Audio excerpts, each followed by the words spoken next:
Good evening, councillors, staff, ladies and gentlemen. I declare this briefing session open at 6:30 p.m.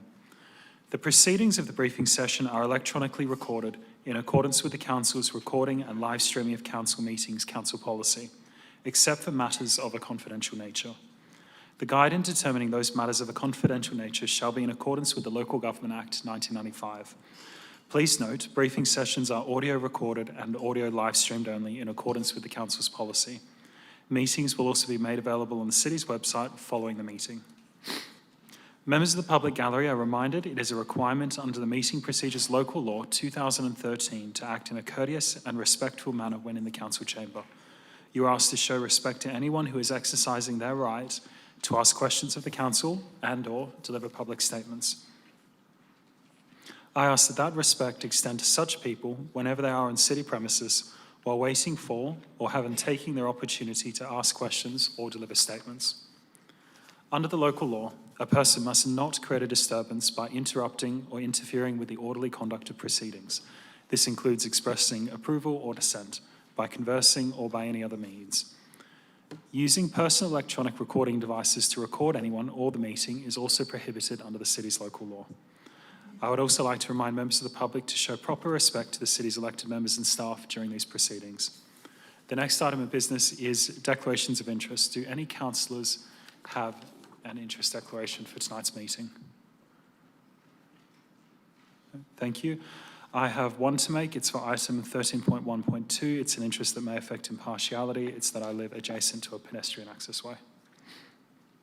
Are there any other further interests to be declared for tonight's meeting? No, in that case, we then move to deputations. Deputations must be made in writing and addressed to the Mayor. A period of up to 15 minutes is set aside for each deputation. Deputation shall not exceed 5 persons in number, and only 3 of those persons shall be at liberty to address the elected members and respond to questions the elected members may have. We have 4 deputations which have been approved for tonight's meeting.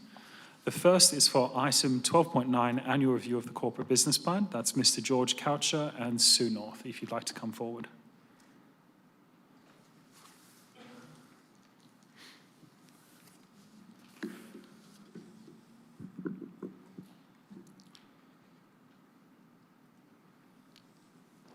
And thank you, Mr. Coucher, whenever you're ready. George Coucher and Sue North, both 47 Parkwood Avenue. Good evening. We were very pleased at the May Council meeting to see elected members support the library strategy being included in the corporate business plan for 26-27 and not have it pushed back to 28-29 as suggested in the officer's comment. Imagine our shock when we saw the draft corporate business plan being discussed tonight as a Q1 milestone of develop project plan to guide the development of the library strategy. We're here tonight because we strongly believe the library strategy should be presented to elected members by the end of Q1. From what I can determine, development of a community and library strategy first appeared in the 22-26 corporate business plan, which was endorsed by Council in June 22, 4 years ago. A Q1 report the following year stated, progressed development of the draft community, youth development and libraries plan, including drafting a project plan. Move on 3 years and now we're at the stage of developing a project plan. Next slide, please. This may be hard to believe, but between us, we have over 80 years experience in libraries, state and public. I was a director at the State Library for 5 years, including Director of Public Library Services.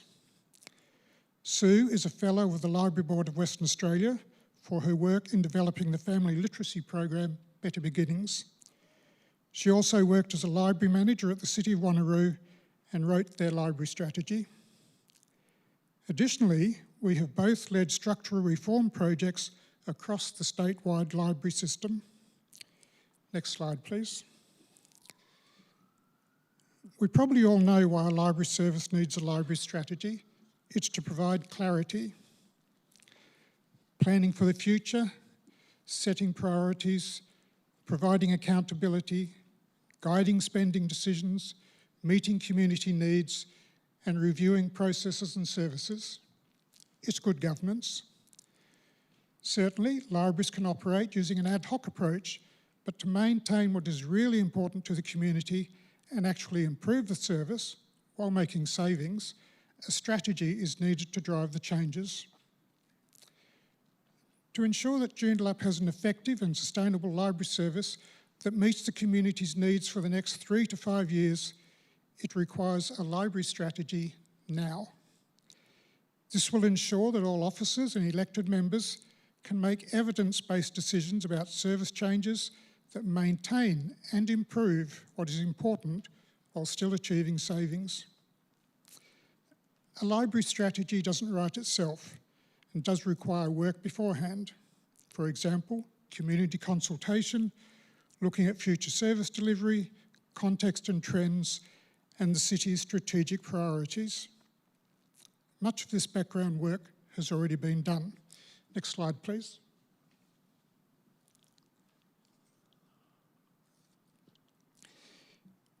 In December 2024, the City received a library service review undertaken by Australia's most eminent library consultants. This included a comprehensive whole-of-service review, as well as extensive consultation with community members. 9 Tier 1 recommendations were made, mostly short to medium-term actions. The key recommendation was development of a Joondalup Libraries strategic plan, the library strategy in effect.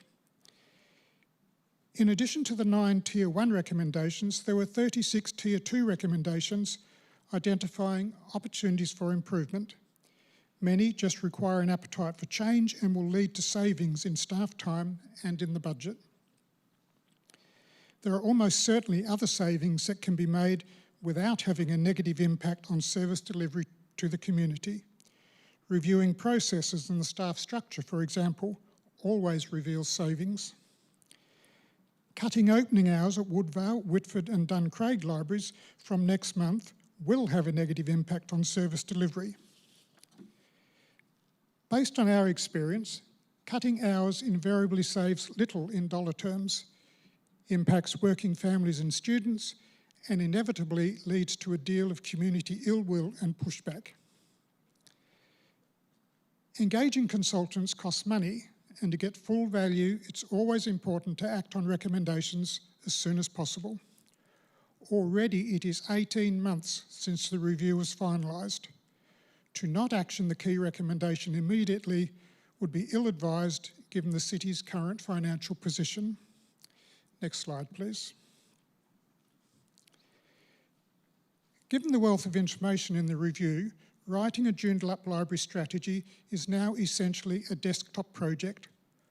All it requires is somebody to analyse the review document and group the recommendations and findings into 3 or 4 high-level strategic priorities. The actions are already captured in the review.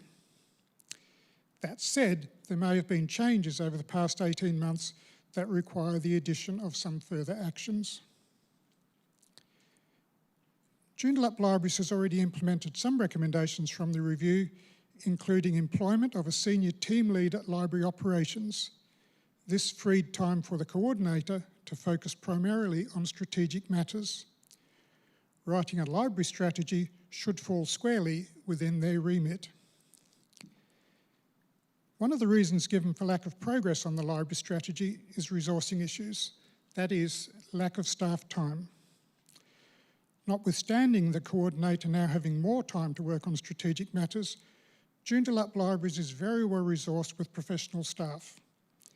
According to the review, Joondalup Libraries has 47% professional staff above the Australian national standards. Next slide, please. Writing the library strategy should not take long, given the information already at hand. When Sue was at Wanneroo, she had a consultant undertake a library service review similar to that undertaken for Joondalup. Following receipt of the review report, a library strategy was written and signed off by Council 4 months later. Joondalup is still waiting 18 months after the receipt of their review. Joondalup Libraries just needs the will to write their library strategy, and this then makes development of an annual operational plan so much easier. Joondalup's libraries are good, but in order for them to maintain relevance and sustainability, they need a clear direction such as that provided by a library strategy.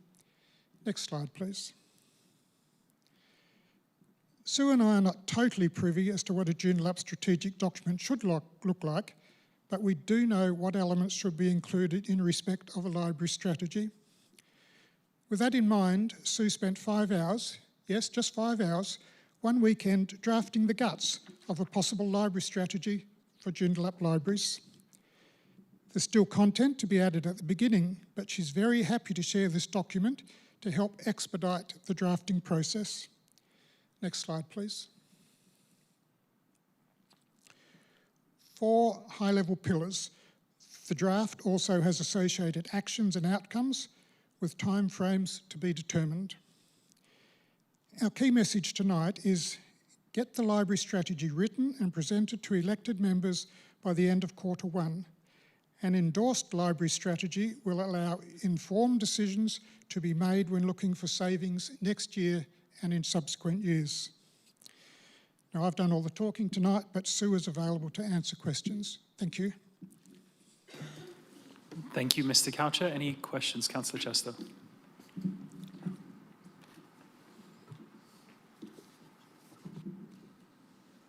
Oh, Councillor sorry, Chester? Mayor, I Yeah. wasn't paying attention there. Oh, sorry.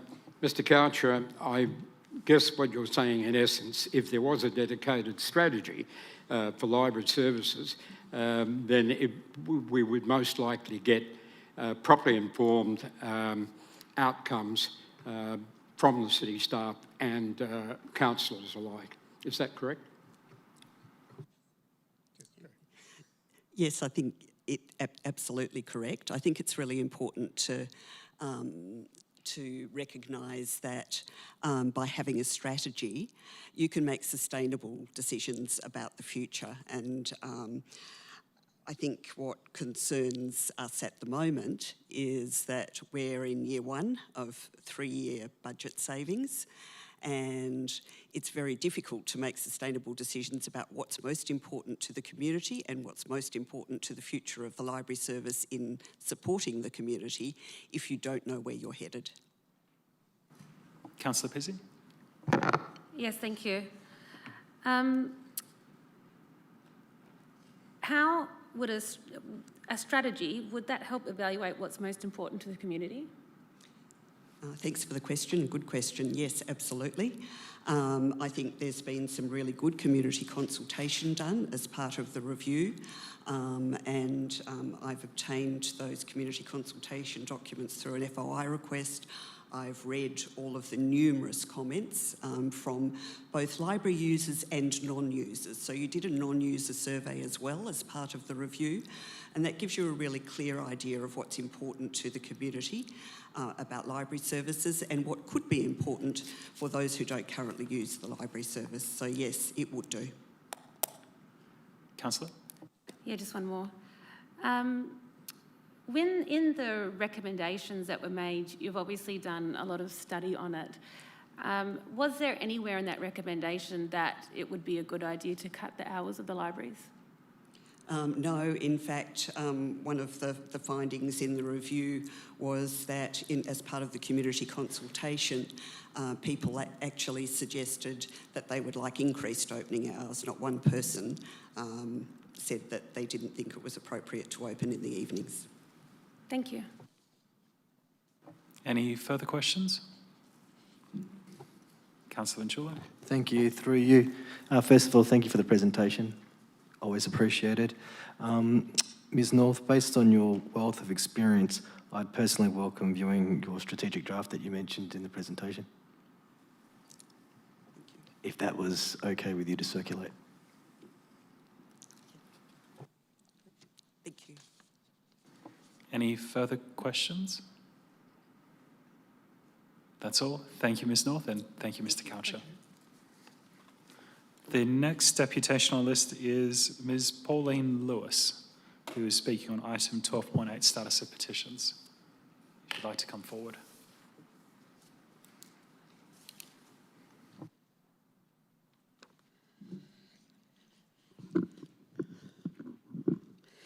Pauline Lewis, 35 Manhattan Avenue, Iluka. Sorry. Good evening, Mayor, councillors, and city officers. I am the lead petitioner regarding dog management at Sir James McCusker Park in Iluka.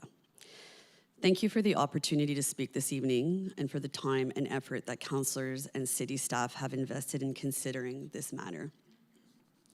For the benefit of councillors, I have prepared a short visual presentation to accompany my deputation. I am here as a local resident, a parent of young children, and someone who works professionally in risk management and safety. My concern is not dogs.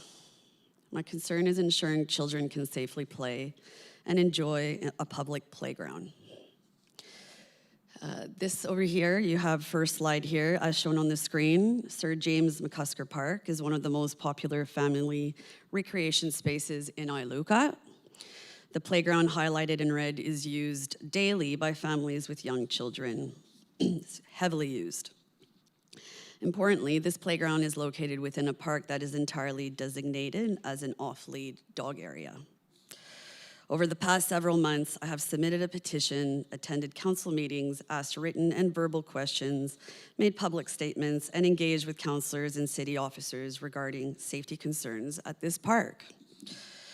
Throughout that process, one question has remained largely unanswered. What control currently prevents dogs from entering the playground?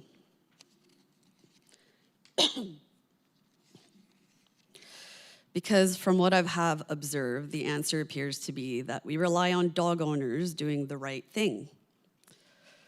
The vast majority probably do. Unfortunately, some do not. And when it comes to child safety, trust alone is not a risk control.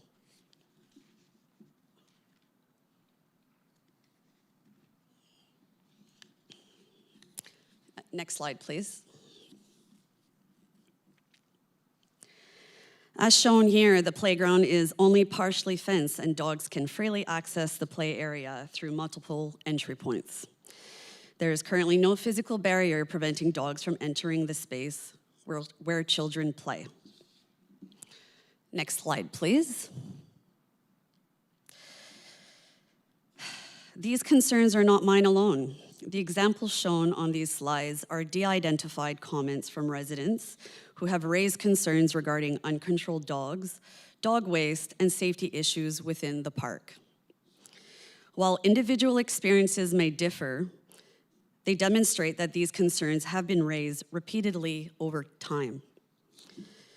My own observations are consistent with many of these concerns.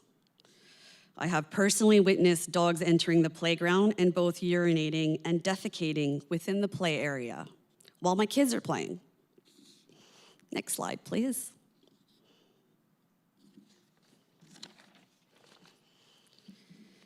There have been ongoing complaints from residents regarding uncontrolled dogs, dogs jumping on park users, and dog feces throughout the park.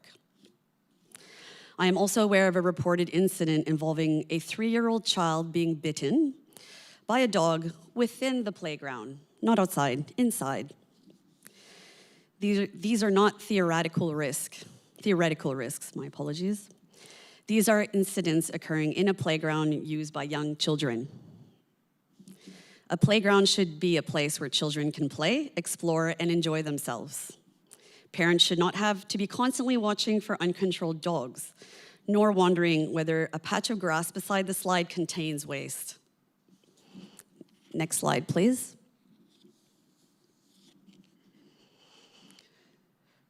As someone who works in risk management, I have consistently tried to understand what assessment was undertaken when Sir James McCusker Park was designated as an off-lead dog area, despite containing a children's playground. Through questions to the council, it has been confirmed that no formal risk assessment was undertaken when the park was designated as an off-lead area, despite containing a children's playground.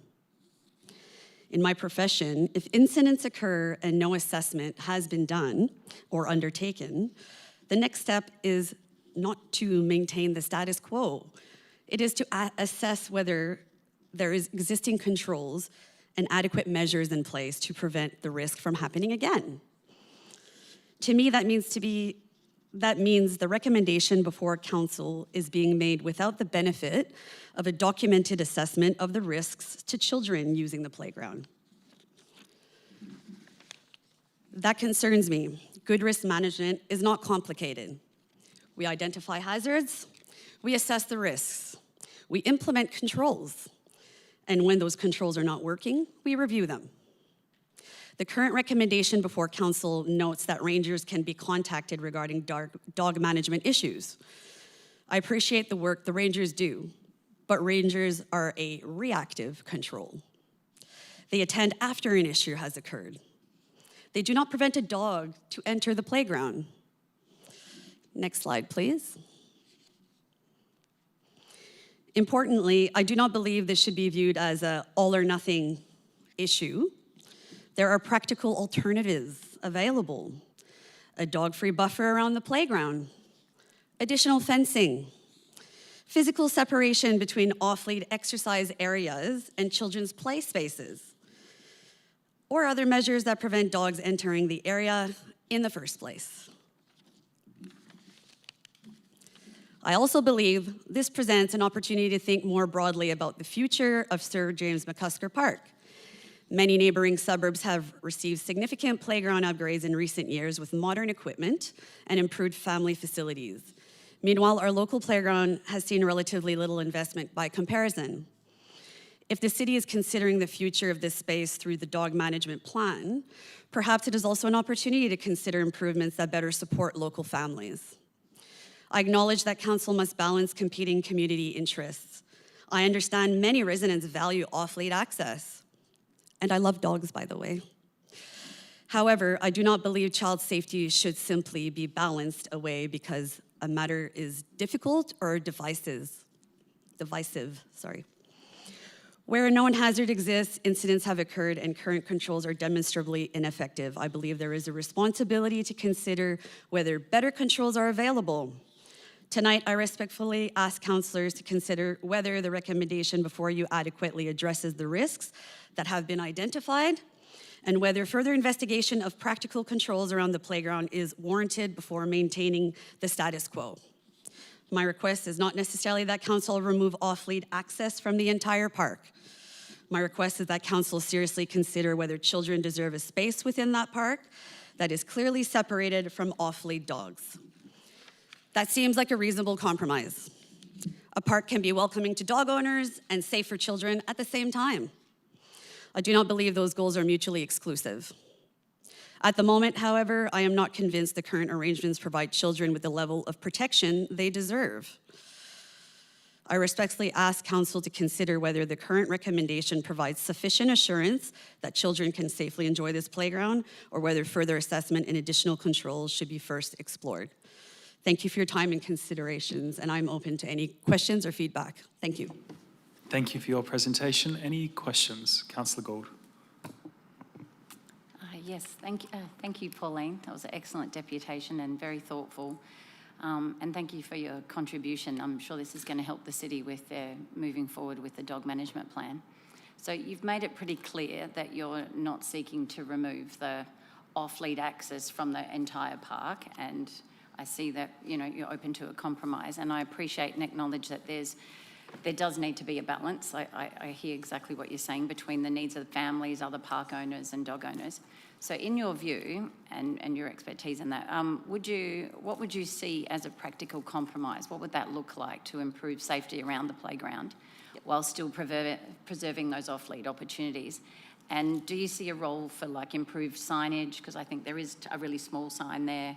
Maybe education, awareness, is that part of the solution too? What are your thoughts?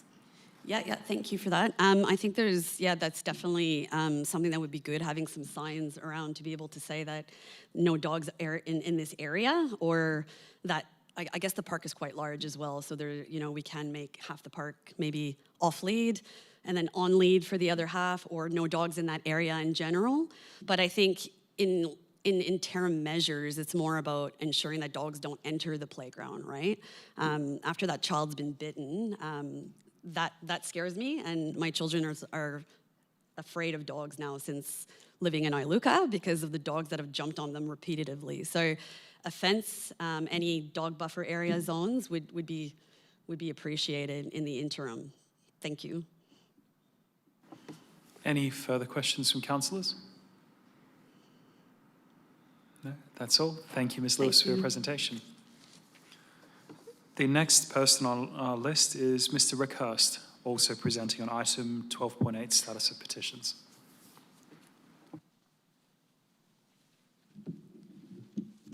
Good evening, Mayor Kingston, councillors, city staff, fellow ratepayers.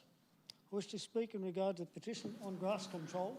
Sorry, Mr. Hurst, I might see if you can bring the microphone a bit closer up to your mouth, if that's possible, just so everyone can hear you. Okay, how's that? That's a bit better, thank you. Okay, and before I go on, I would also like to express my thanks to those councillors who have engaged with me on this topic, and the city staff, in particular Vivian Stampalija, who've assisted me in dealing with the process, because I'm not familiar with this sort of thing. Going on from that, I've established my name is Rick Hurst of Birch Place in Greenwood, born and bred in the bush, ex-farmer, years of experience managing grass, also ex-captain of a country bushfire brigade, and hate grass seeds with a passion.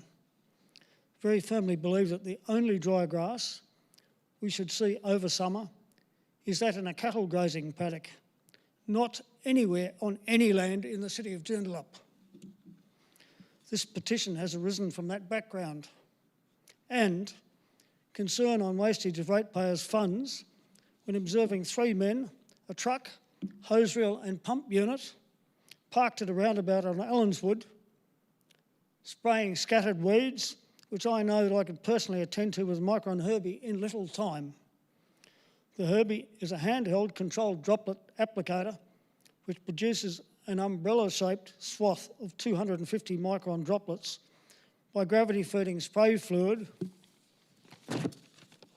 onto a spinning disc to disperse the droplets with a flow rate of 1 millilitre per second. At normal walking speed, it gives a total fluid application is 10 litres per hectare, or 1 millilitre per metre squared. A 2.5 litre bottle gives the operator enough for 2.5 kilometres of walking, constantly spraying. I nearly brought an empty unit in tonight, but didn't know what the protocol would be. I have no financial interest in Micron sprayers, but I've used them for over 40 years. So moving on, let's start with a rhetorical question. Why is grass killed or controlled in Joondalup? Currently, my perception is mainly to conform to bylaws relating to the Bushfires Act 1954. People don't want to be fined. Nextly, as a matter of pride in having order and neatness. And lastly, for what should be the principal reason, that is to reduce summer fire hazard. That thinking is all wrong and must change. Until we get the community on board and change that. And I know you have a problem there that you've got people of urban upbringing or immigrant from cooler climes don't understand fire and summer in Australia. And we need to mention the strategic pillars was mentioned earlier up there. We need to get those people on board, something along the lines of tidy towns or land care, so they understand the risks and share the responsibilities in the street. So getting back to the main flow of things, why start control early? To improve our chances of doing the most effective job. Killed early or cut short frequently from early reduces biomass, which could dry off as fuel. Using glyphosate on grasses in late July, early August seems the best timing. Allows the residues to rot away before summer. It allows for Murphy's Law, or rubby burns, if you like, the best laid plans of mice and men. It gives time to plan and spread the work. It caters for disruptions that can be accommodated, such as weather events, equipment malfunctions, staff illness, supply shortages such as fuel, chemical or parts.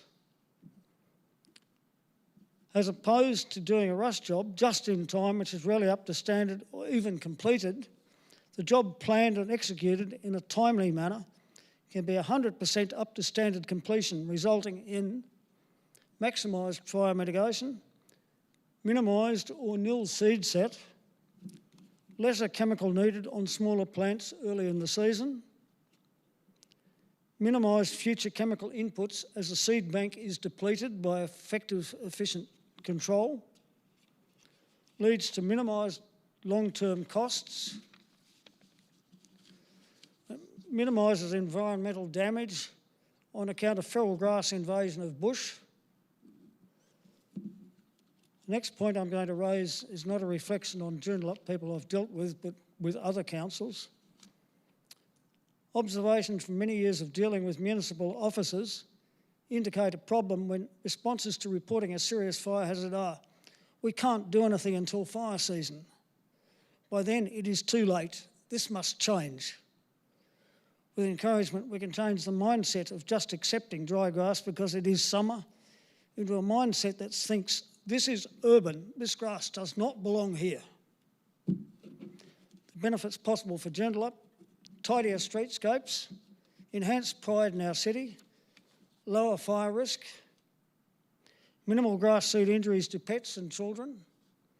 Anyone's been on a farm with woolly-faced lambs in barley grass, it is criminally cruel, the fringe of grass seed awns around the eye of a lamb that's afflicted, or in a dog's eye. It's just pitiful.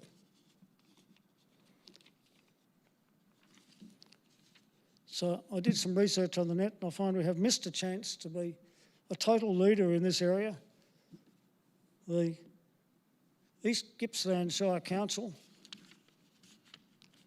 have in their environmental part of their bylaws already specified that grass in the residential areas can never exceed 30 centimetres in height. So for Joondalup to be the leader, we could be the leading city if we put some standards on that. And there's a part in the Bushfires Act where the Commissioner can decree bushfire treatment standards, which can say you're not allowed to have grass longer than this, or you have to kill it after this date, even though it's not summer or fire risk time, but it can be decreed beforehand. So East Gippsland have beaten you guys. And if you remember, May the 6th this year, we had an ash shower from a protective burn on the southeast of the city. Ash fell on western suburbs. So I put it to you, what happens when there's a firestorm in the hills to east of here on a severe northeasterly wind on a 40-degree day? You have grass around your bits of bush on road verges in backyards. It's not going to be ash that falls, it's going to be burning embers. And the place will be going up in smoke beyond the capacity of the response services to manage. The bit of the Bushfire Act, I will quote it to you. Under the Bushfires Act 1954, Division 7, Bushfire Risk Treatment Standards 35AA, the Commissioner can support limiting grass much earlier than the fire season. Also, getting really progressive and looking at involving the community and getting them on board if you want to give them some incentives to do the right thing. I believe it may be possible to seek an amendment to Section 53 of the Bushfires Act to include reductions in insurance costs for properties in a specific area of fire safety. Currently, the Commissioner for Agricultural Cropping Areas can decree that the insurers have to levy a reduced insurance premium in decreed areas. Now, why couldn't we go to the state government and say, let's do this for somewhere in towns where we do the right thing? Force the insurers to give us a break. And whilst I've been on this project, which has taken many hours, this particular thing, which could have been put up on PowerPoint if I was organised, brainstorming grass. There's been a lot of thought gone into that by a number of people, and I'm quite happy to email to anyone who wants a copy. Looks at the good points, the necessary reasons we have grass for soil stabilisation, prevent erosion and so on and so forth, and it looks at the bad things. So moving on, some of the people I've got on my team on this: John Moore, Research Scientist, Deep Earth Albany, also Principal of Pesticide Selection Database, HerbieGuide, was the principal driving force behind the successful eradication from WA of Coccia, bedstraw and Star of Bethlehem. He's currently involved in advising DBCA on weeds in Kings Park. He's heavyweight, one of the best weed scientists in Australia. Andrew Nicholson-Watson, Nick Watson, retired Commissioner of Soils, ex-regional manager of the Ag Department, Kimberleys. Rob Delane, PSM, retired from Head of Agriculture Protection Board, Director General of State Department of Agriculture, before retiring from Borough Security. Nick and John contributed to the notes brainstorming grass, which copies can be provided. Both Rob and John have proposed a Teams meeting with relevant city staff. In relation to the petition I see in the agenda that has not been supported, given that there has been no consultation prior to the decision recorded in the agenda, I'm extremely disappointed in those concerned. The guidance quoted as regards reeds and bushfire management, etc., is clearly not achieving the necessary results, or the petition would never have arisen. One must ask why and suggest that you use the opportunity offered to consult and improve. Correspondence with DBAC has described the grass paddock in Yellowgonga along Goolaleel as a dangerous, unattractive, unused paddock. The DBAC manager labels mitigation, I suggest, as gold standard. Ask yourself just what standard Joondalup is achieving. Maybe lead. Ask yourself how you will feel when there is a serious fire, which may have been prevented by early effective grass control. Guilty or negligent or both. Thank you. Thank you, Mr. Hurst. Does anyone have any questions for our presenter? Councillor Chester. Yes, thank you, Mr. Mayor. Mr. Hurst, you are clearly an expert in fire management. I acknowledge that. And also in conversation with you, I recall you expressed some frustration with not being able to properly present your notions on fire management and weed control before the city. I had a word with the director, and the manager of infrastructure services will be more than happy to engage with you so that you can properly explain your position. Will you be available to meet with the city officer? Yes, Jess Wood has already making arrangements for me to meet with the new CEO and operational people, and I've let her know that Rob Delane and John Moore wish to have Teams meetings with the relevant operational managers. Pleased to hear that. I will organise a meeting between you and the city staff member. Thank you. Thanks, John. Thank you. Councillor Hutton. Yeah, thank you. Now, Mr. Mayor? Sorry, Mr. Hurst? Sorry, what did you say? No further questions? Oh, there's questions from Councillor Hutton. So, firstly, thank you for the deputation, and thanks for providing me with some time to catch up last week.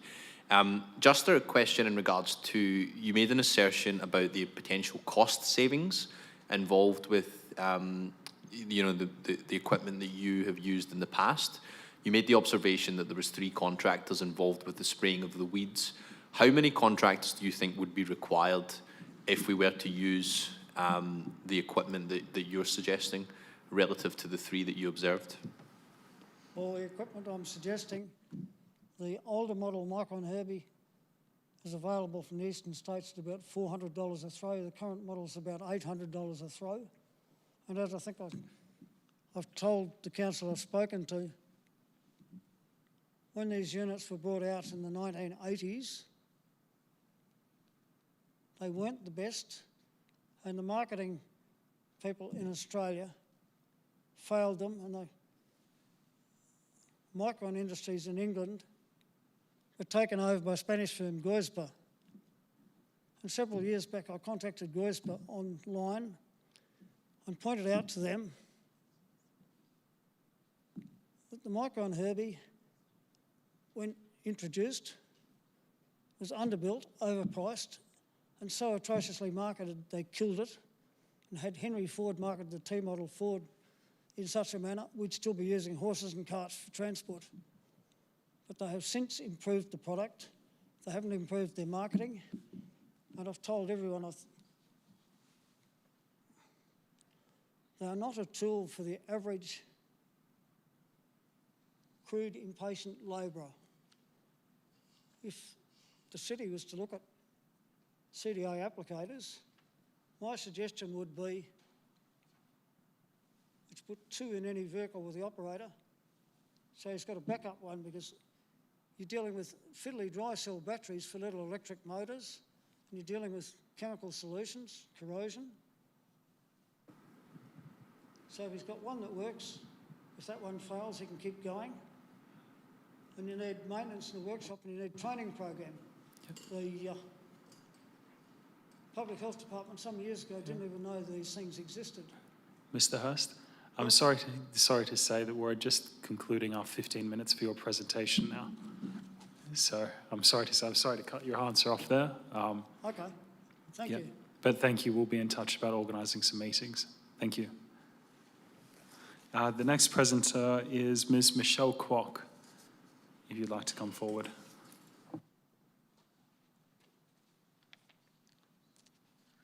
Thank you. Good evening, Mayor and Councillors. Elected members' entitlements policy is a well-debated topic following the Policy Committee meeting in May. Next, please. This one-year-old notice of motion was tabled by Councillor Kingston in June 2025 to amend the policy asking to prohibit the access of alcohol provided by the city outside of functions and events. Mayor Jacob moved a procedural motion to defer it to the Policy Committee. Next, please.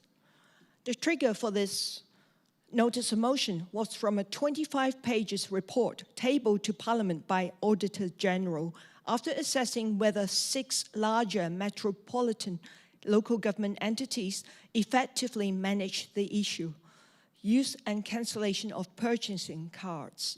Some of the transaction values of credit cards and store cards were over $1.2 million from a couple of the local governments. Next, please. This made it to the mainstream media headline. Perth councils on notice over luxury bills after extravagant dinners exposed by Auditor General investigation. It mentions just over $1,000 for council dinner and expensive drinks. I cannot comment on their circumstances. Ours are planned and organized and not ad hoc spending on city's credit card. However, this highlights that the general public have an expectation on what their rates should be spent on. Next, please. We are not one of the 6 local governments that have been assessed by Auditor General, but that was the trigger for the notice of motion. It creates an opportunity to review our current policies on elected members' entitlements.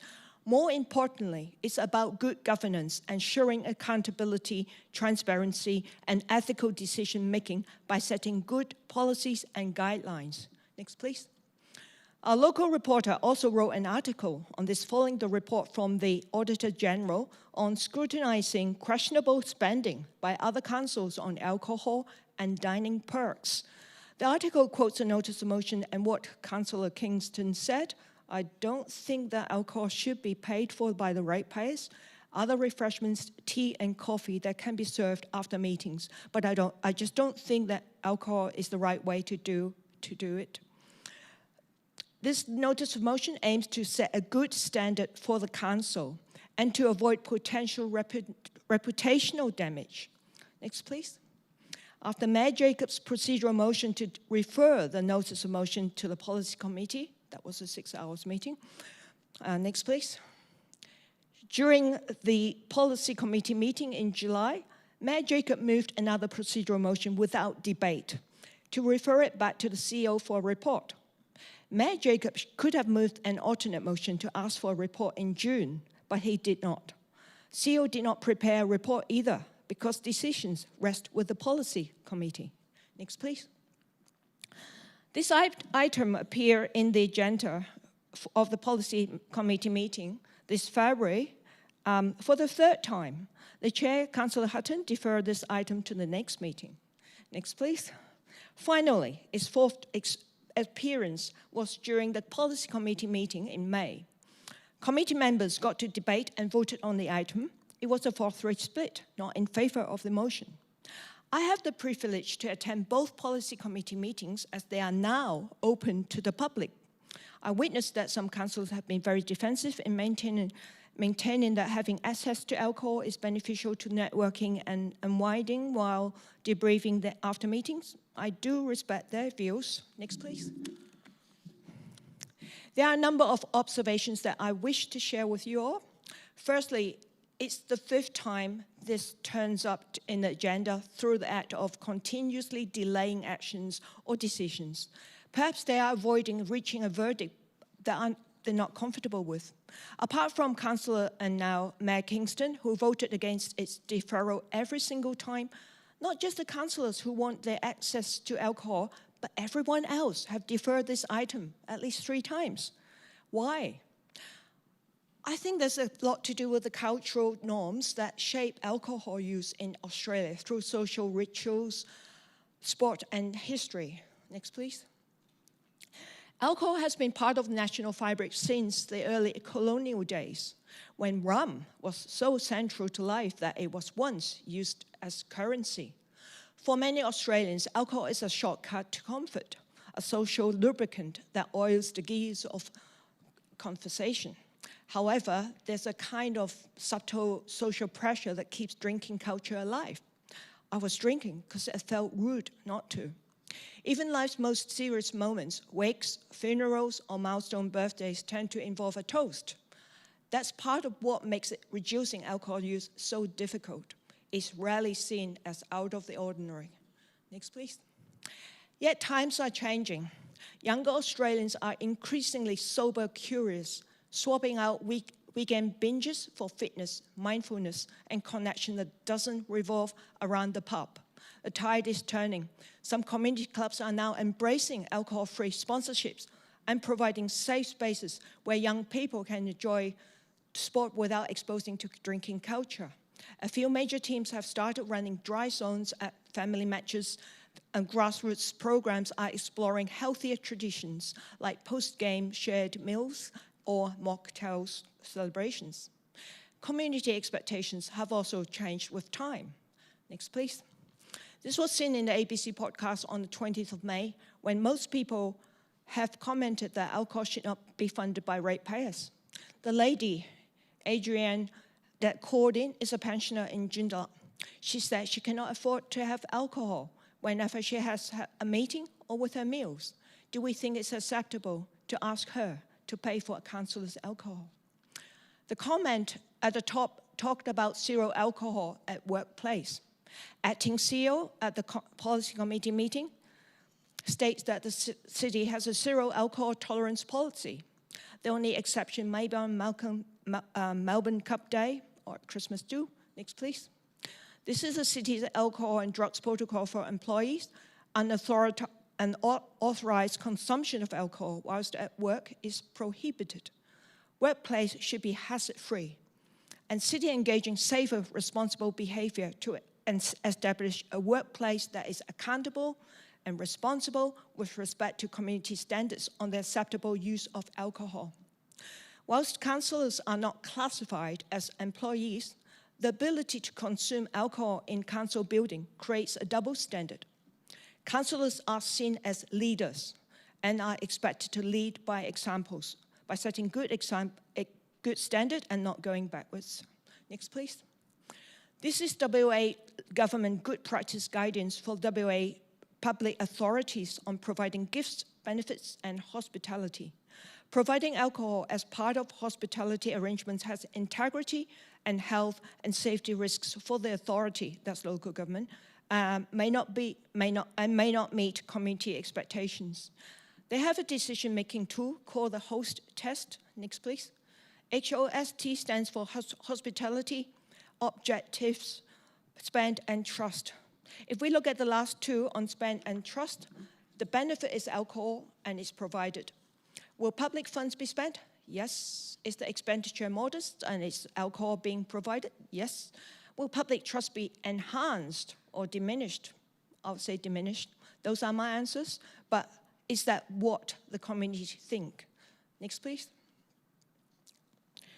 We can see from the community survey through social media platform Facebook, in the short time frame within 24 hours window shared to a number of community groups, 98.5% of 788 votes disagreed with paying for elected members' dinner and alcohol.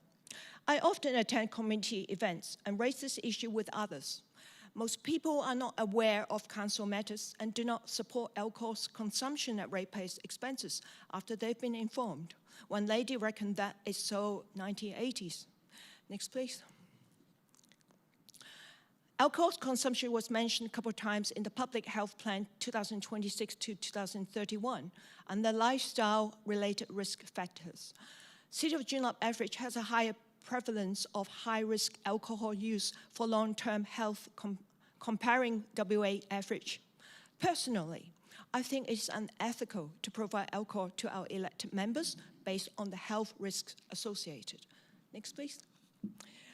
The report states that there's no stock take of alcohol in the elected member lounge following meetings given the minimum amount consumed. It's estimated that refreshments consumed over the course of a year will be an estimated $1,000.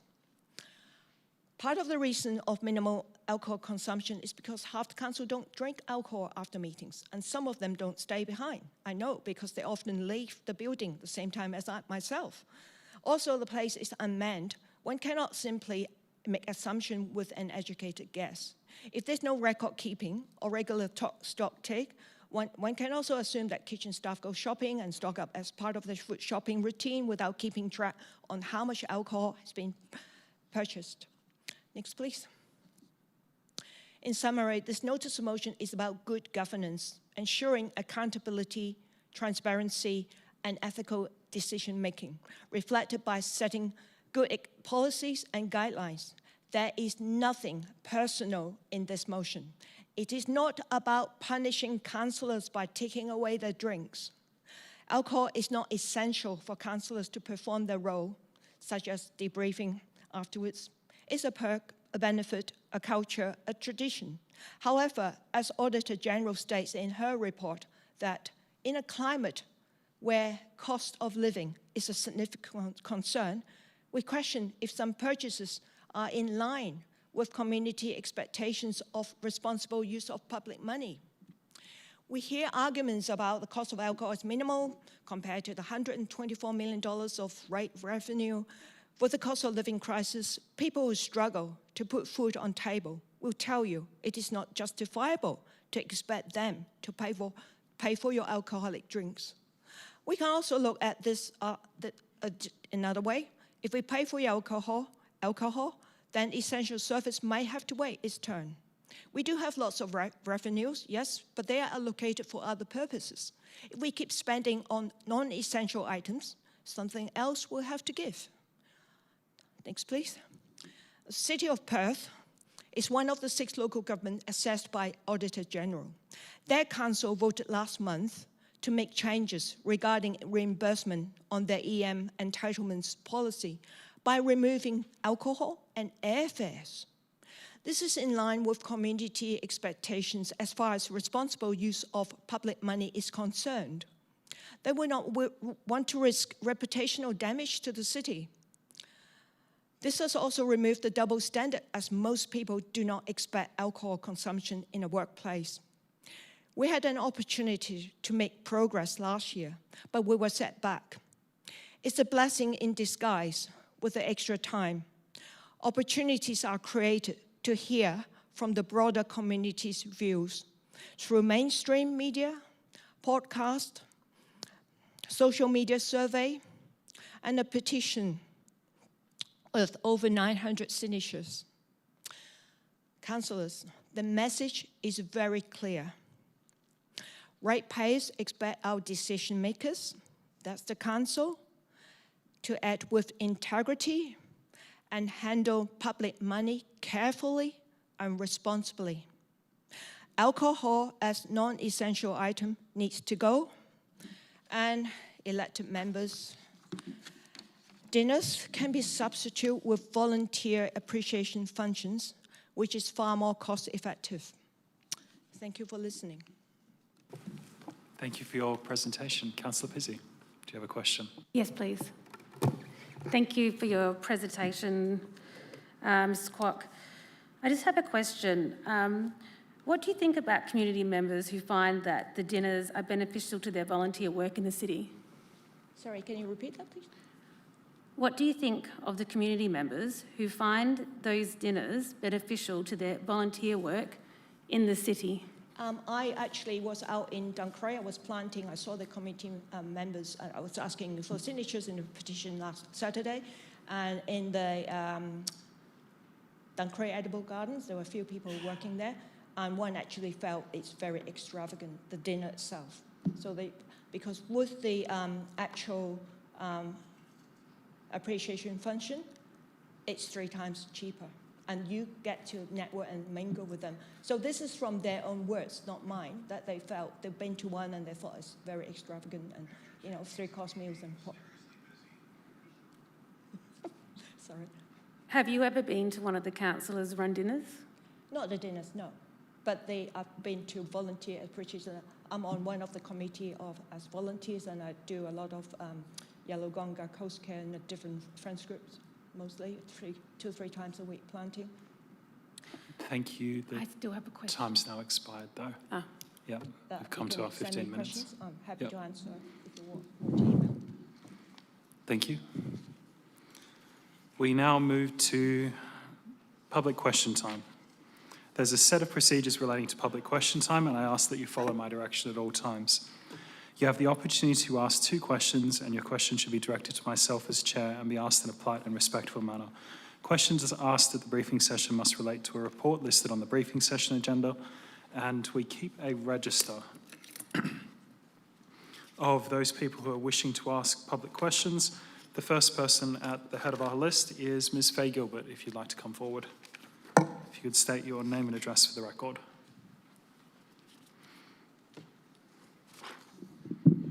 Good evening, thank you. Faye Gilbert, 29 Northwood Way, Callaroo. A question to the Mayor, if I could, please. Can you tell me what type of alcoholic drinks and how often they are consumed in the Councillors' Lounge, please? Okay. Thank you for your question, Ms. Gilbert. As far as what type of alcohol is consumed, I think there was a previous public question which released the stock list for the bar which is in the Councillors' Lounge. Councillors have access to any of the alcohol which is on that list. Commonly consumed is beer, Baileys, whiskey, and other types as well. Thank you. The second question is again to you, Mr. Mayor. Do the councillors usually have more than one drink in the Councillors' Lounge? There is, I guess I have to answer this from a policy perspective. There's nothing in the policy that limits the number of drinks which councillors may have. As far as the numbers which I have seen at particular dates, I have seen councillors have more than one drink at different times. Thank you. The next person on our list is Ms. Beth Hewitt.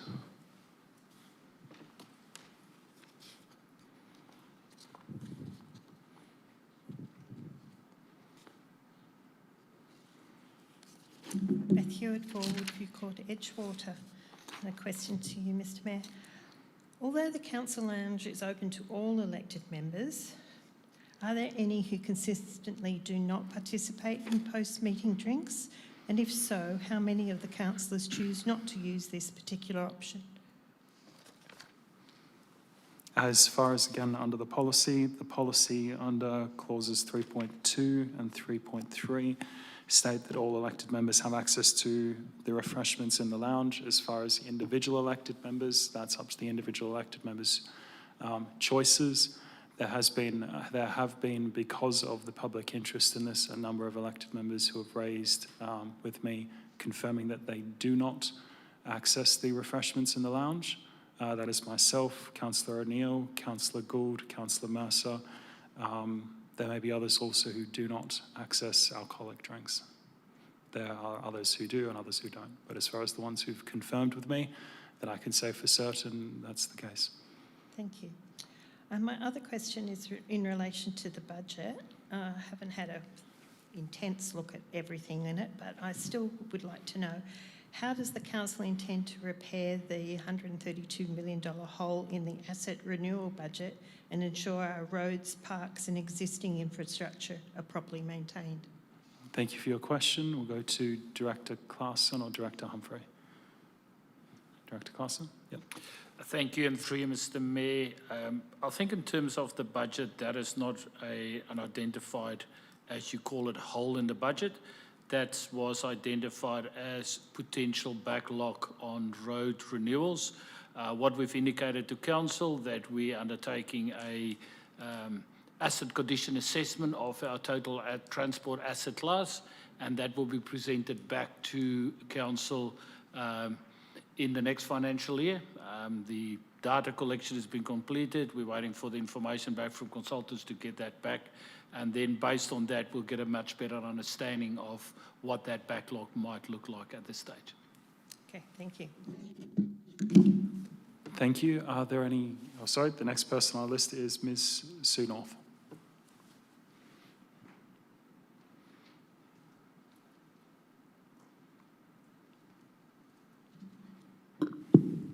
Sue North, 47 Parkwood Avenue, Woodvale. The City of Joondalup Libraries, according at December 2024, had 59.3 FTE, 10.3 more than Wanneroo, 10.5 more than Swan, and 1.6 fewer than Stirling. Stirling, Swan and Wanneroo all offer similar library services, all have larger populations and more libraries with longer total opening hours than Joondalup. Given these figures, why can't Joondalup Libraries find staff savings without reducing opening hours? Thank you for your question. We'll go to, I believe, the Manager for Libraries. Thank you, Mr. Mayor, and through you. I'll take that on notice and provide you a more detailed response. The staffing structure is something that's currently under review, and we're using comparative analysis with some of those libraries. So we'll have that information in more detail later in the year, but at the moment I can get you a more detailed response in the next few days. Thank you. Thank you. The next person on our list is Mrs. Fran Paisley. I hope I pronounced your last name correct. It's Patey, but Patey. that's okay. Thank you. Fran Patey, number 12, Abelia Court, Duncraig. Through you, Mr. Mayor, taking into consideration the obvious strength of feeling of ratepayers, can the City and the councillors offer justification for the amount of discussion over ratepayers continuing to provide alcoholic drinks as part of refreshments in the elected members' lounge, which is also considered to be a place of work? As far as the individual justifications, because these matters are a decision of council, I guess the correct answer to your question, unfortunately, would be that you'll need to wait and see to the council meeting in 2 weeks' time to hear what the individual elected members have to say in relation to the policy. There were justifications made at the policy committee, which was held. That recommendation for the policy committee will be coming to the council meeting in 2 weeks.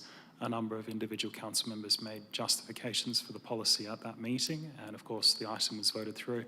I'm not going to attempt to summarise their reasons. I think it's probably imprudence of me. I think they can make those justifications at the council meeting. Okay, thanks.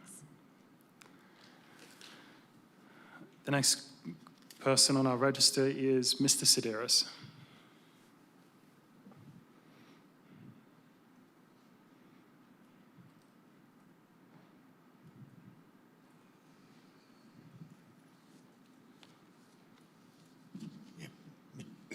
Sedaris, 12-page drop on Lou.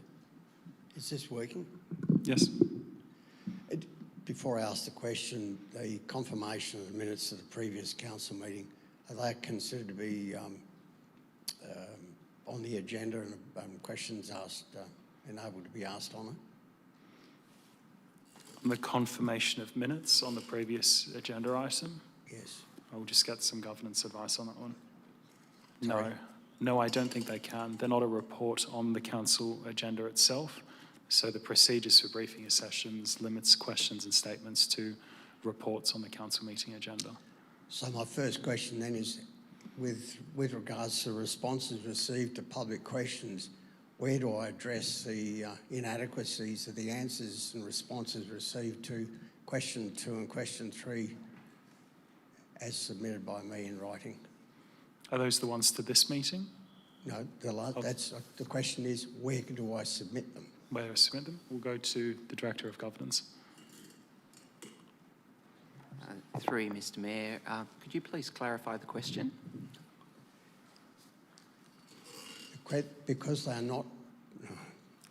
can't ask a question on specific details of the minutes of that meeting.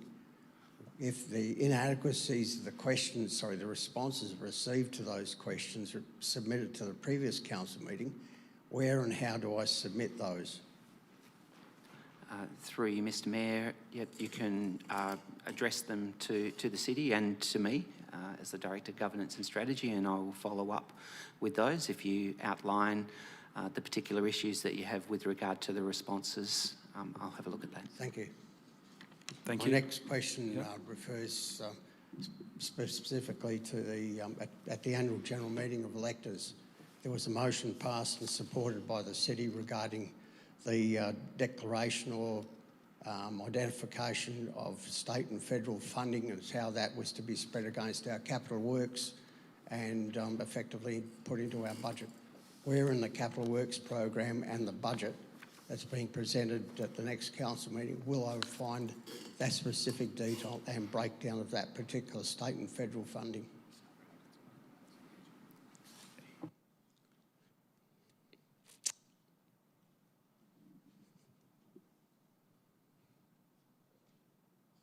It was supported by the administration in the response. I'll go to Director Claassen, and we might need to take this one on notice if it's relevant. I guess the reason why I say that is there's both the item on the state and federal election commitments on item 1214 and the budget on 1213. So, Mr. Sedaris, are you asking for a breakdown of the state and federal election commitments for the 5-year capital works plan for the budget for 26-27? Is that correct? If you refer to the annual general meeting of electors, there was a motion put by the ratepayers and it was passed and supported by this administration, calling for a breakdown of those specific grants and funding from state and federal bodies. Where in this budget, capital works program or any other document that's being presented related to the next financial year and the next 5-year forecast, where will I find that information? Okay. Thank you. We'll go to Director Claassen or Director Humphrey. Thank you, Mr. Mayor. I'll take the first question, or first part of the question. I think Director Humphrey might talk about the budget itself. The 5-year capital works program identifies specific external funding, and that's listed in the program. In terms of the specific budget allocation for next year, one of the attachments, and I'm just trying to see if I can find the attachment and the page number, identifies, which is attachment 3, identifies the different funding sources as part of the overall program. Funding sources is government grants, carry forwards, contributions, reserves or trust funding, and that's identifying the specific grant funding. And specifically with the election commitment projects, we provide a report to Council regarding the specific election commitments and what those commitments are and where Council has accepted those commitments and the changes to the budget required for accepting those commitments.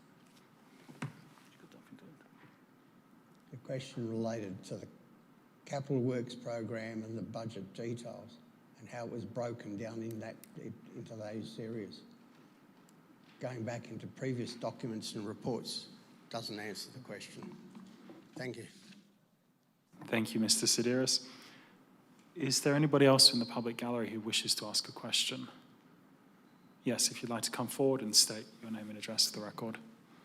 Good evening, Teresa Ritchie, 155 Woodvale Drive, Woodvale. My first question is, please outline which section of the current elected members' policy specifically allows elected members to having an alcoholic beverage after a council meeting outside of a formal function.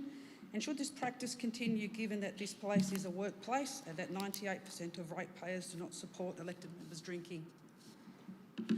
Thank you, Ms. Ritchie, for your question.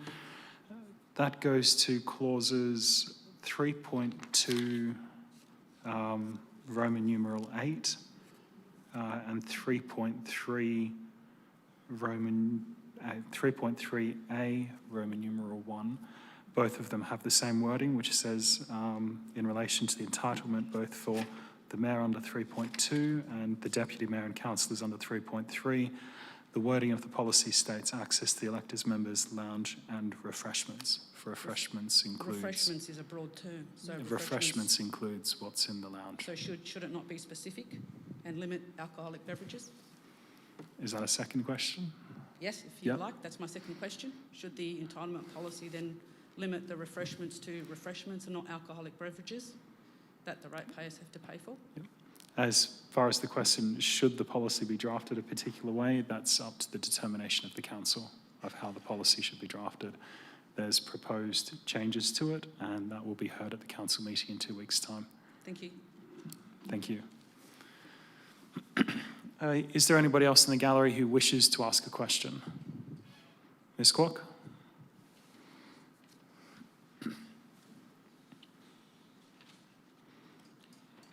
Michelle Kwok, 15 Crawford Ocean Reef.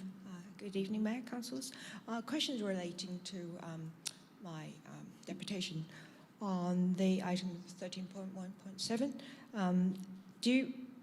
Mr. Mayor, do you believe that the estimation of the refreshment over the course of the year is estimated cost of $1,000? Do you believe that's a true reflection of what's actually happening? As far as the $1,000, that's the estimation which the administration has provided on their best estimates. Okay. As far as where I sit with it, I don't always attend the lounge, as I've said before, and I don't drink the alcoholic beverages. So because I'm not always in attendance, as is a number of other elected members, I couldn't confirm exactly those numbers on a personal level. Do you have a second question? Yes, there was a question asked, written questions about what beverage was stocked since June 2025, and it was just one bottle of fortified wine. But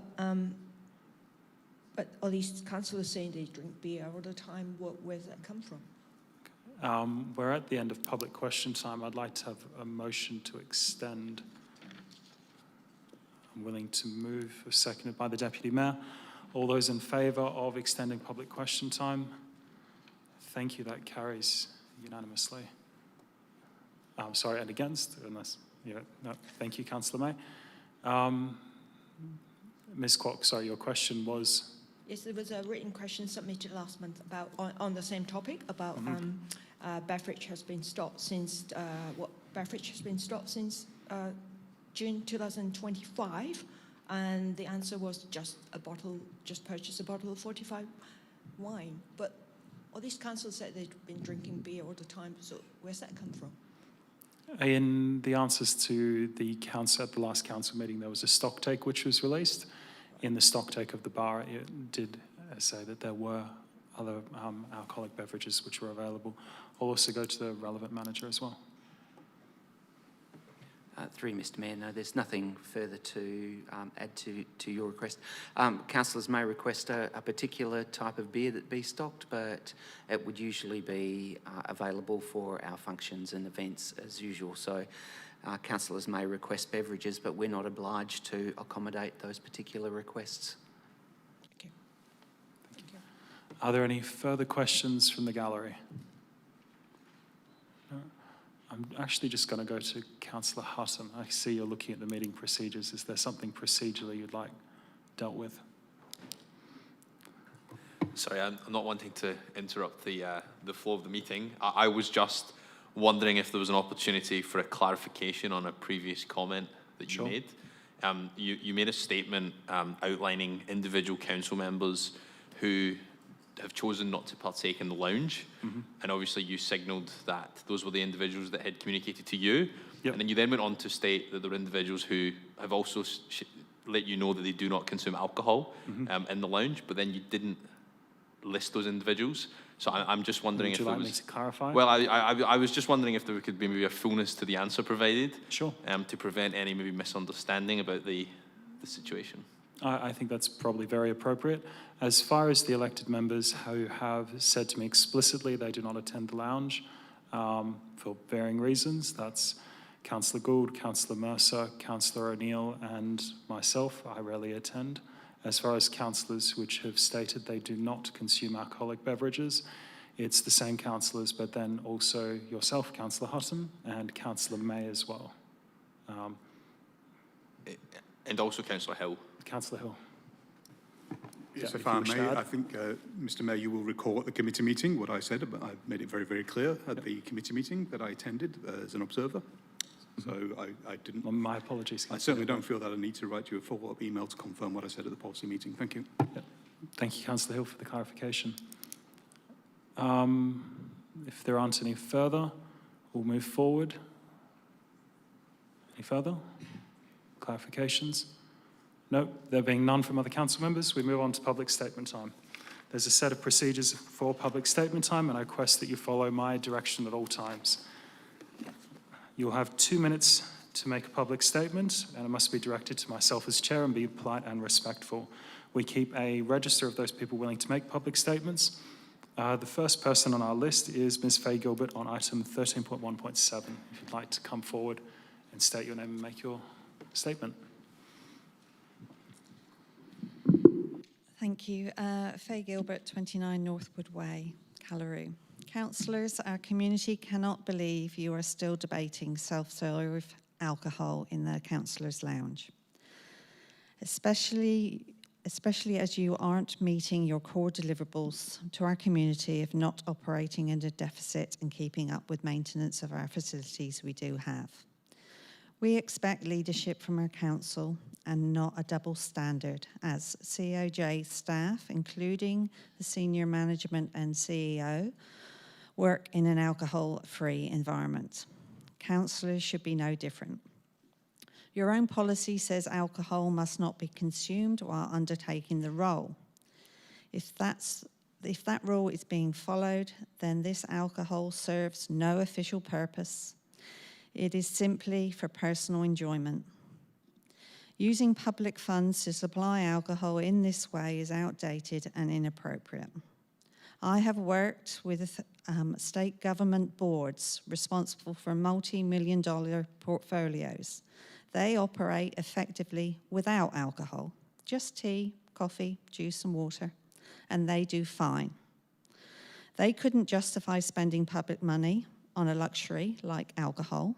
End this culture of entitlement and focus on the job you were elected to do.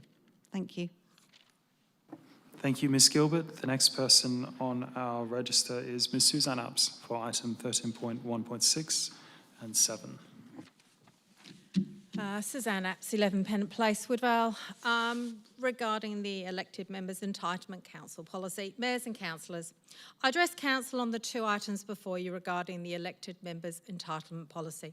Following a request from ratepayers, actually ratepayers asked me to put the petition together. I drafted one. We received over 900 signatures in literally 8 days. No effort on social media, no door knocking, none of those things that I would normally do. 900. The clear message from ratepayers is that they do not want to subsidise alcohol, including the wine, the beer and the top shelf spirits, in the councillors' private lounge after meetings and after briefing sessions. Many believe this practice reflects poorly on council's culture and that councillors should not need alcohol to unwind or do their job. Regardless of the arguments around just how much it costs, they don't want it to continue at any price. On the elected members' dinners, ratepayers are concerned about the cost and the value. These are expensive, exclusive events and do not demonstrate a worthwhile return on investment for the community. The alternative recommendation put forward by Mayor Kingston to delete the current dinner policy and instead hold five volunteer appreciation functions per year offers a far better value and a much more inclusive way to engage with the community. We can agree that a great deal of time has been wasted on reports and referrals for these matters that should have been addressed quickly and at the outset. Ratepayers want council to shift their focus and priorities. With regards to the alcohol and the dinners, I respectfully ask councillors to be decisive and seek an alternative recommendation and reflect the clear community sentiment. Thank you. Thank you, Ms. Apps. Is there anyone from the public gallery who wishes to make a statement? Thank you. In that case, I declare public statement time closed. We then move to apologies and leaves of absence. I've received an apology for tonight's meeting from Councillor Fishwick. Other than that, everyone else is in attendance. Is there any elected member requesting a leave of absence for the council meeting? Councillor Pizzey? Yes, please. 15th of July to the 20th of July inclusively, thanks. Thank you, Councillor. Any further requests? Thank you. They will be listed on the agenda for the council meeting held in 2 weeks. The confirmation of minutes of the meeting held on the 23rd of June will also be dealt with at the council meeting. Same with the announcements by the presiding member. Moving then to identification of matters for which the meeting may be closed to the public. There is one item, it's for item 12.4. Do any elected members have questions on this item? Councillor O'Neill? Yes, you do. Thank you. We then move to petitions. So currently we've received 3 petitions. The first is a petition requesting council to review and amend the current restrictions placed on Manelli's Burns Beach Sunday morning operations. A second that had 3,119 signatures. A second petition requesting council consider developing a fenced dog agility course in the southern suburbs of the city of Joondalup that received 71 signatures. There is also a third petition requesting council to end ratepayer-funded alcohol in the elected members' lounge outside of formal events, functions and events. I don't have a signature number for that. Do any other elected members have a petition they need to present to tonight's meeting?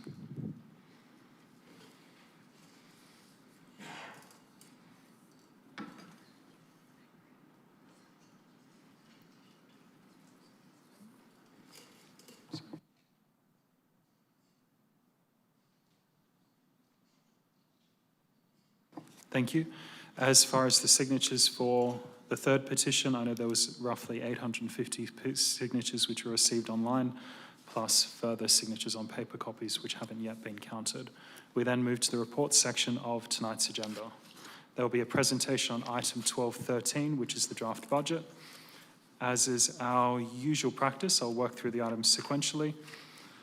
So first, starting on item 12.1, any questions on this item? Councillor Hill. Yes, thank you. Question, if I may, through you, Mr. Mayor. I refer to the listed monthly development applications determined, and in North Ward there is an item related to additions to the Manelli Cafe at 59 Beachside Drive, Burns Beach. Please can I be provided with information in the briefing pack describing the details of these approved additions? Thank you. Thank you. Director Carson. Thank you, Mr. Mayor. We can provide that information in the briefing pack, yes. Thank you. Any further questions on item 12.1? No, thank you. We move to item 12.2, the proposed road widening. Any questions? No. Thank you. We move to item 12.3, execution of documents. No. We then move to item 12.5, establishment of Council Credit Committee. No. Thank you. Item 12.6, status of council decisions. No. 12.7, minutes of regional council meetings. No. We then move to item 12.8, Councillor O'Neill. Thank you, Mr. Mayor. Just like to flag that I have an alternate with the city on the evening of the meeting of council, and if there's any other councillors that wish to add to this, please can we communicate with each other to make this as cohesive as possible on the evening. Thank you, Councillor. Any further questions on items 12.8? Councillor Hill. I think it's just appropriate to inquire as to which particular item Councillor O'Neill is proposing an alternate to. It might help jog people to think if they have a wish to contact him. Thank you. Thank you, Councillor. Would you like to just provide some advice about which number of the Certainly, officer's Mr. Mayor, it is recommendation? item 6, and it is particular to item 6.2, I believe. It's in relation to the glyphosate petition which Mr. Hurst was speaking tonight about. It's good to know. Thank you. Thank you. We then move to item 12.9, annual review of the corporate business plan. I have a question or two for the director about this one. The first question goes to resourcing to provide the library strategy. I think at the moment it's proposed to be developed over the financial year and then presented to elected members in Q4.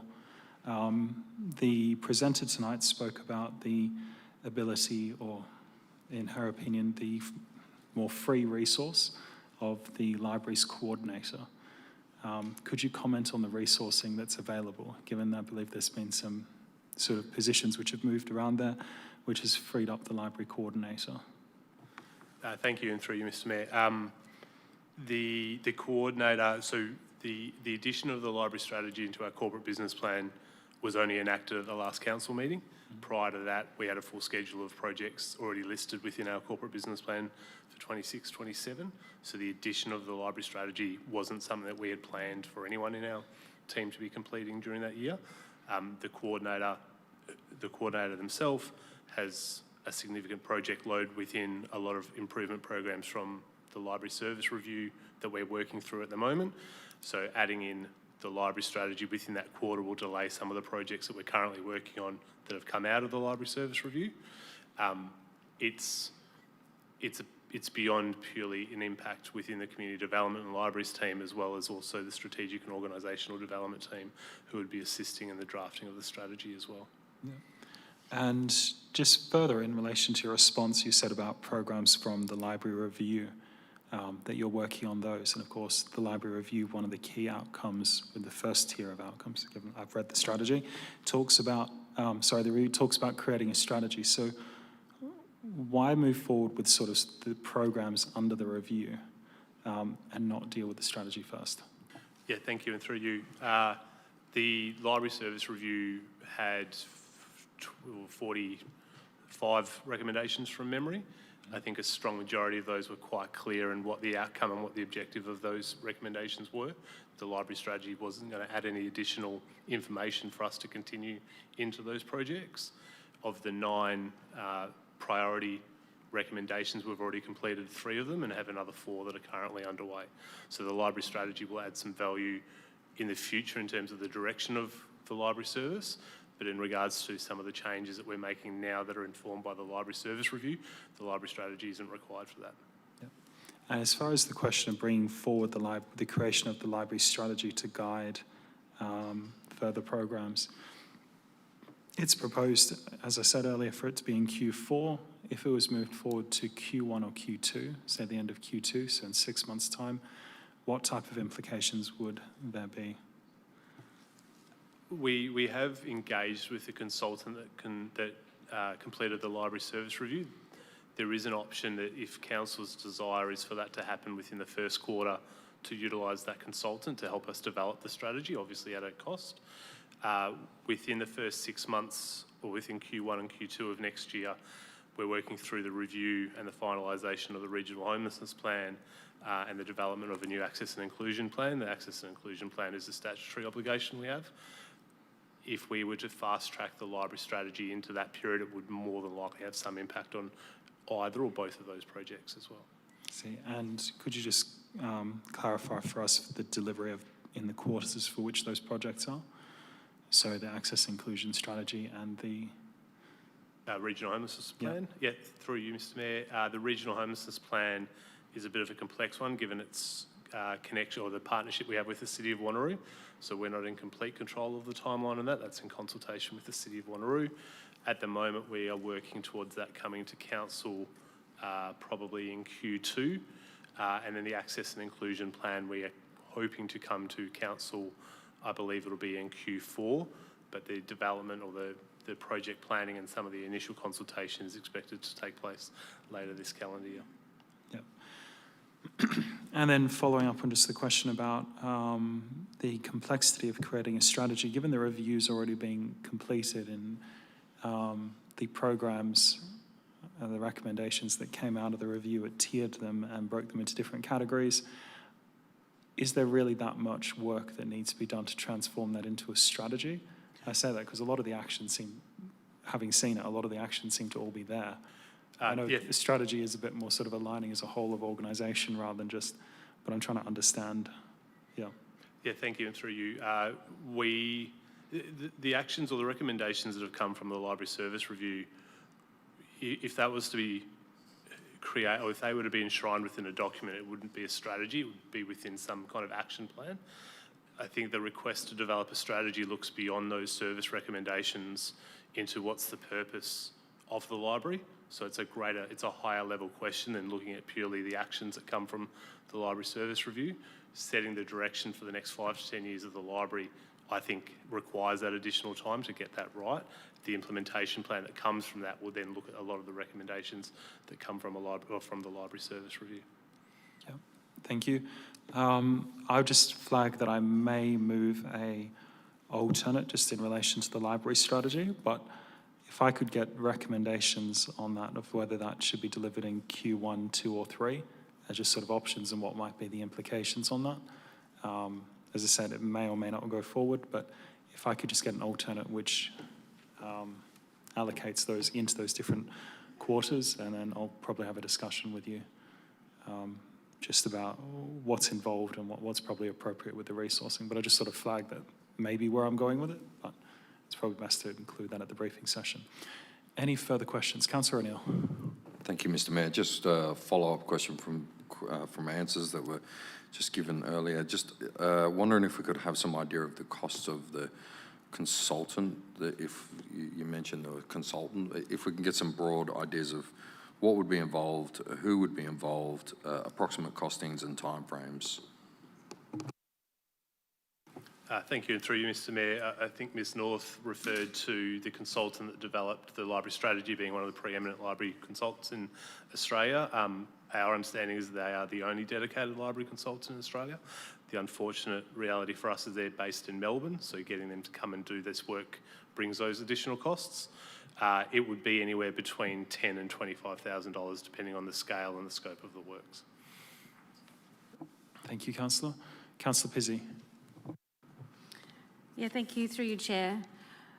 Just a question on what you've just been speaking about with the higher order purpose from a strategic document.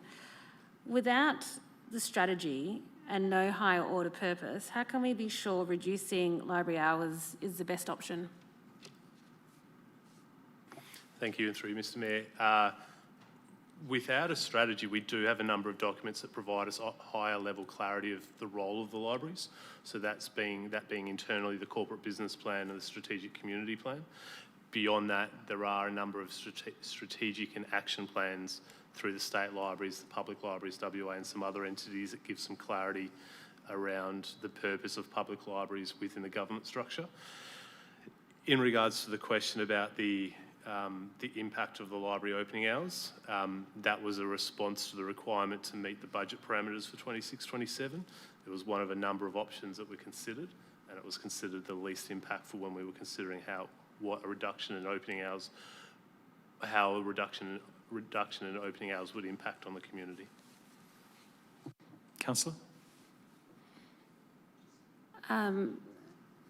One of the recommendations in the document that Sue North was speaking about discussed some aspects of the library where staff are being used in some cataloguing that may be redundant in this day and age.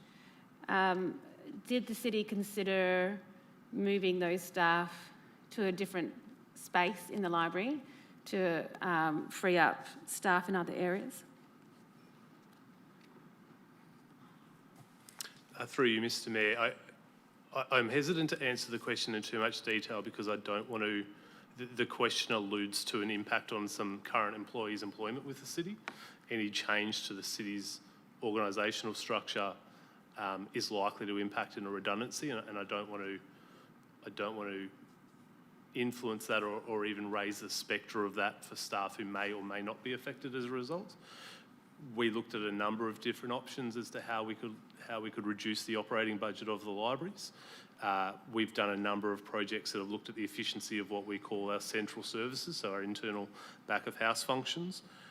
We're comfortable with where that's sitting at the moment and the service that they provide and the quality of service that adds to the library service. But as, again, Ms North referred to, we have another 2 years of these budget parameters to get through, so there'll be a number of other conversations around how we can provide efficiencies into the future. Councillor? Given that there are going to be many more budget conversations on what the direction the library is going to head into the future, do you think it would be a beneficial thing to have the strategic purpose early on in that piece so that council can make educated decisions on where those cuts should go? Go to the manager again. Thank you, through you, Mr. Mayor. That is a hard question for me to answer in terms of what council thinks it might want to help inform those decisions. As I stated before, we have a number of high-level documents that already provide us a clear direction and I suppose a desire from the city and its residents as to what it wants from the library services it does from a number of other services that we deliver. If there's a need for the library strategy from council, and there obviously is because that's the change of decision or that's the new decision that's been dictated, we will implement that. From our point of view, we believe we have enough clarity, enough data, enough intelligence, and enough connection with the community that we're serving to be able to make those decisions or to be able to make those recommendations as to what changes may occur into the future. Councillor? That's it, thank you. Thank you, Councillor. Any further questions on this item? Thank you. We then move to item 12.10, the list of payments. Any questions on this item? Councillor Chester? Yes, I will be querying some of the payments made under delegation. Thank you. Thank you. Yep. Oh, sure.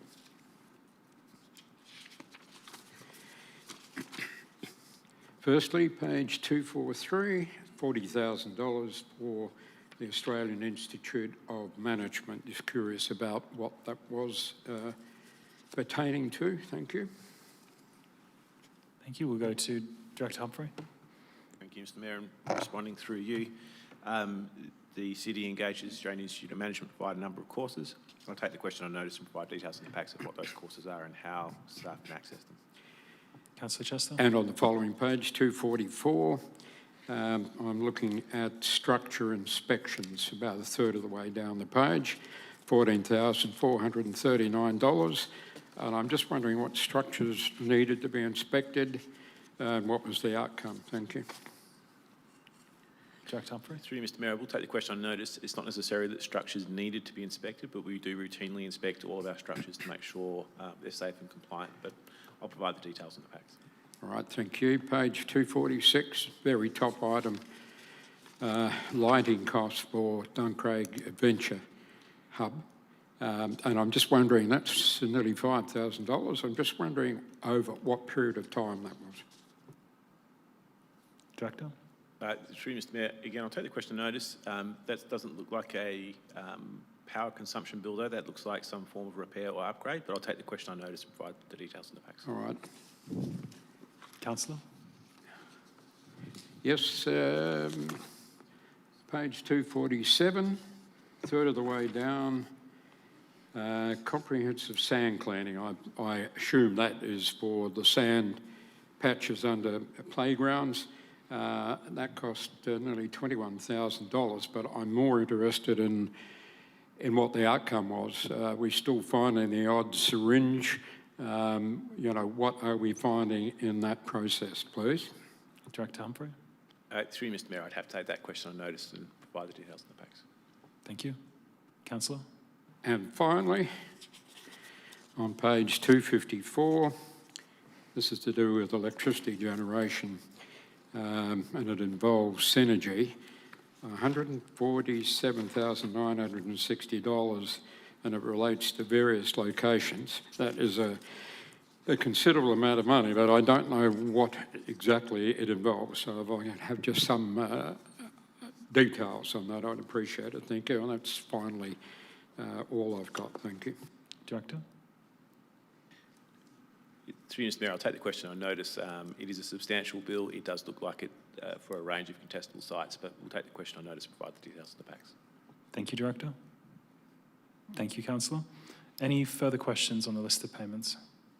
Deputy Mayor. Thank you, Mr Mayor. If I could, please. Page 261, Hodge Collard, Preston, $5,500 regarding Sorrento surf lifesaving. Get some details, and also take on notice the accumulated spend so far under that contract as against the tender price accepted originally. Through Mr Mayor, looking at the size of the fee, I would suggest it is a review of tender documentation, but I'll take the question on notice and provide the details in the packs, as well as a cumulative total of what we've spent on architects for Sorrento Surf Lifesaving Club. Thank you. Deputy Mayor. Thank you. Page 268, Kennedy's Australasia Partnership, $16,500. The description there is just a jumble of letters and numbers. We could have a description of what that actually represents, please. Director Humphrey. Sorry, Mr Mayor, can I just get the payee details? Sorry, again, I missed that. Kennedy's Australasia Partnership. Yes, running through you, Mr Mayor, that looks like a contract or agreement number to me. I will take that question on notice and provide the what exactly the payments for in the packs. Thank you. Thank you. Two final ones. Page 282, Skefto Innovations, provision of a software platform, $27,500. Director. Through Mr Mayor, I'll have to take that one on notice too. And on the same page, SBS, Special Broadcasting Service Corporation, Inclusion Program Annual Renewal, $17,600 odd. If we could provide details, that would be fantastic. Thank you. Director. Through Mr Mayor, I believe that relates to inclusivity training for all staff, but I'll take the question on notice and provide the details of the packs. Deputy Mayor. Thank you. Any further questions on the list of payments? Councillor Hill. Yes, thank you. Through you, Mr Mayor. I have asked this question previously, but it's been a while, so I'll ask it again. Is it acceptable protocol for elected members to submit these information requests by email and get the responses in the pack? Just checking if that's an allowable protocol. Thank you. Yes, the answer to the question is yes, it's an allowable protocol. It's also an allowable protocol to request it at the meetings. Any further questions? Mr Mayor, excuse me, could I pull out 1212? I should have alerted you to that, but I didn't. Thank you. We're not there yet. Yep. Just for finishing the answer to Councillor Hill's question, it also is maybe preferable for the benefit of time if elected members sometimes can request some of their listed payments in advance. I know some elected members do that. Moving then to item 1211, financial activity statements. Any questions on this? No. Item 1212, Councillor Chester. Yes, thanks, Mr Mayor. I just want to foreshadow the fact that I will be proposing we impose a commercial rate, differential rate if you like, on unhosted short-term rental accommodation, but that'll be for the coming council meeting. Thank you. Yep. I think I might ask a question to Director Humphrey about that. We didn't advertise a differential rate for unhosted short-stay accommodation. Would we be able to impose a differential rate? Through you, Mr. Mayor, the short answer is no, but it would take us somewhere between 6 to 8 months to do the required consultation anyway to impose a new differential rate. So whilst we might not be able to do it for the next financial year, we would need to start the process fairly shortly afterwards to be able to do it for the following financial year. Councillor May. Thank you, Mr. Mayor. Just following on from that question, would it be appropriate for council to put forward a notice of motion to that effect, so the administration's able to prepare the relevant data for us to be able to differentially rate short stay accommodation next year, or can that be worked on regardless? So if council decides next year we want to go down that path, it's able to be done. Director. Through you, Mr. Mayor, it would be preferable if the intent is to look at a differential rate for short stay accommodation to begin the process with a council resolution asking us to investigate it. That could certainly be put forward as an alternate or amendment or a notice of motion. You comfortable with that, Councillor May? Thank you. Just final question. Based on that answer, would it be appropriate to have it as an amendment or an alternate to 12.12? Director? Through Mr. Mayor, yes, and I'm happy to work with any elected member on the wording of such an amendment. Yep. Thank you, Director. Thank you, Mr. Mayor. I'll discuss it with Director Humphrey offline. Yep. I think Councillor Chester will also probably be interested in the same.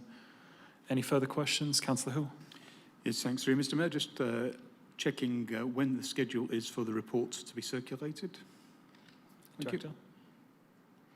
Through you, Mr. Mayor, I'll provide an update, but we're essentially just waiting for the consultation period to close. It closes, we'll essentially get the report out with the addendum agenda in time for the council meeting, but it will be within 3 or 4 days of the council meeting. Yep. Thank you, Councillor. Any further questions on item 12.12? Councillor Pizzey.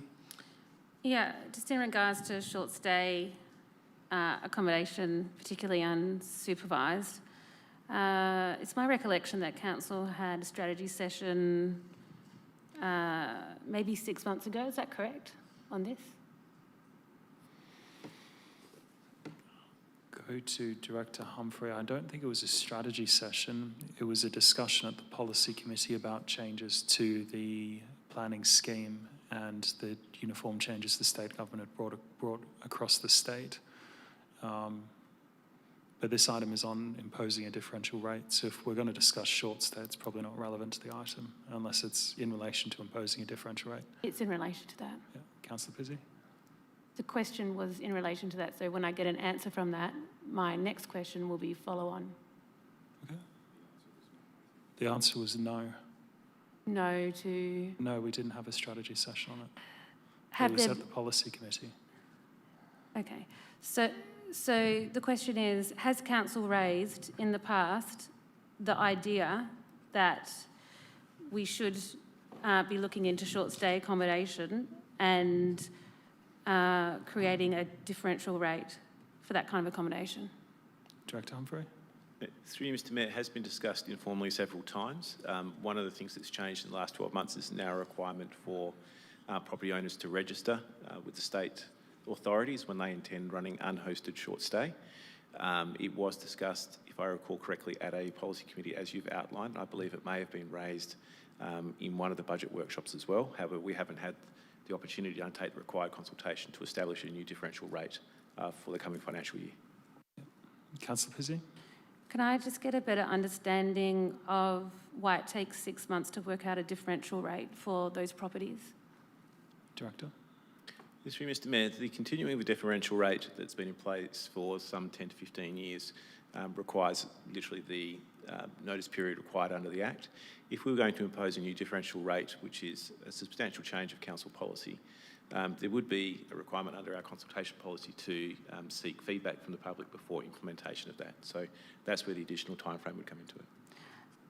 If that had have gone out with the budget that's just been communicated to the community, would that have been adequate? Director.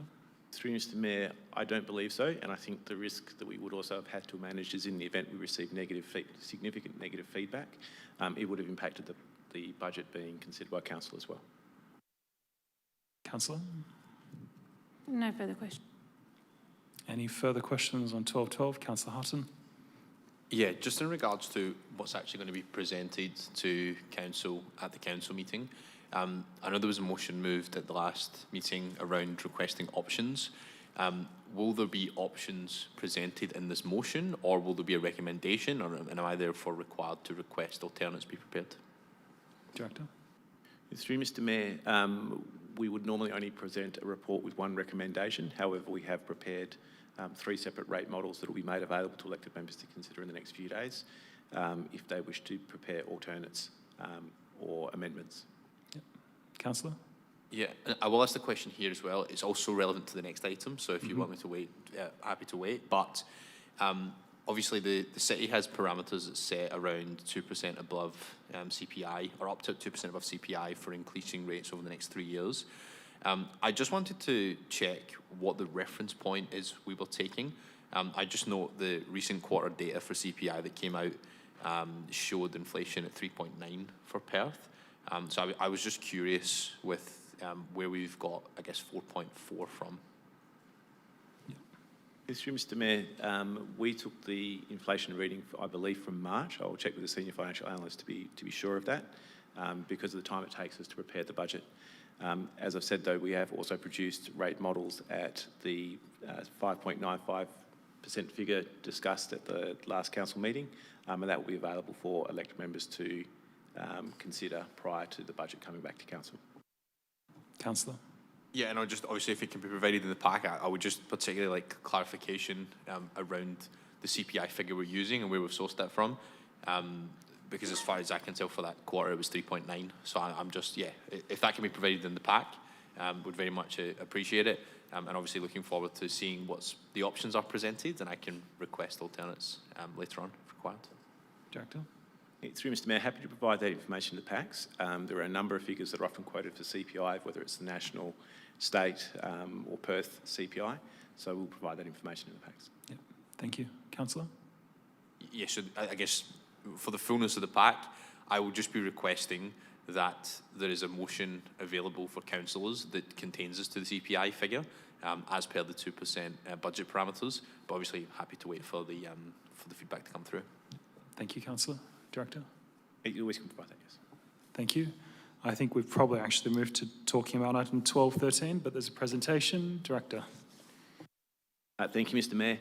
I'm pleased to present the draft 26-27 budget and outline the key elements of its development and the current position. The budget process commenced in November 2025 with the establishment of clear parameters. These parameters were deliberately set to guide the organisation toward a cost restraint and discipline model, reflecting the changes identified in the updated 10-year strategic financial plan. That plan highlighted a significant risk, that being, without corrective action, the city would face increasing difficulty in renewing its assets in later years. In considering the 10-year strategic financial plan, Council endorsed firm budget settings, targeting zero growth in employee costs, materials and contracts, alongside a rate increase of inflation plus up to 2%. In real terms, the endorsed parameters would result in reductions in resources available. Against these constraints, the draft budget represents a strong effort. Employee costs have been contained to a growth of just 1.8%, and materials and contracts have effectively been held at zero growth. While these outcomes are positive, it is important to recognise that further service adjustments will still be required to fully meet these parameters. These adjustments are likely to reduce the city's capacity to respond to extraordinary or unplanned requests. There are also 2 technical matters to note. A reserve transfer to the Burns Beach project from the Catalina Reserve has been inadvertently duplicated in this draft presented tonight and will be corrected prior to the final consideration of the budget. In addition, consultation on differential rates is still underway and will be completed before adoption.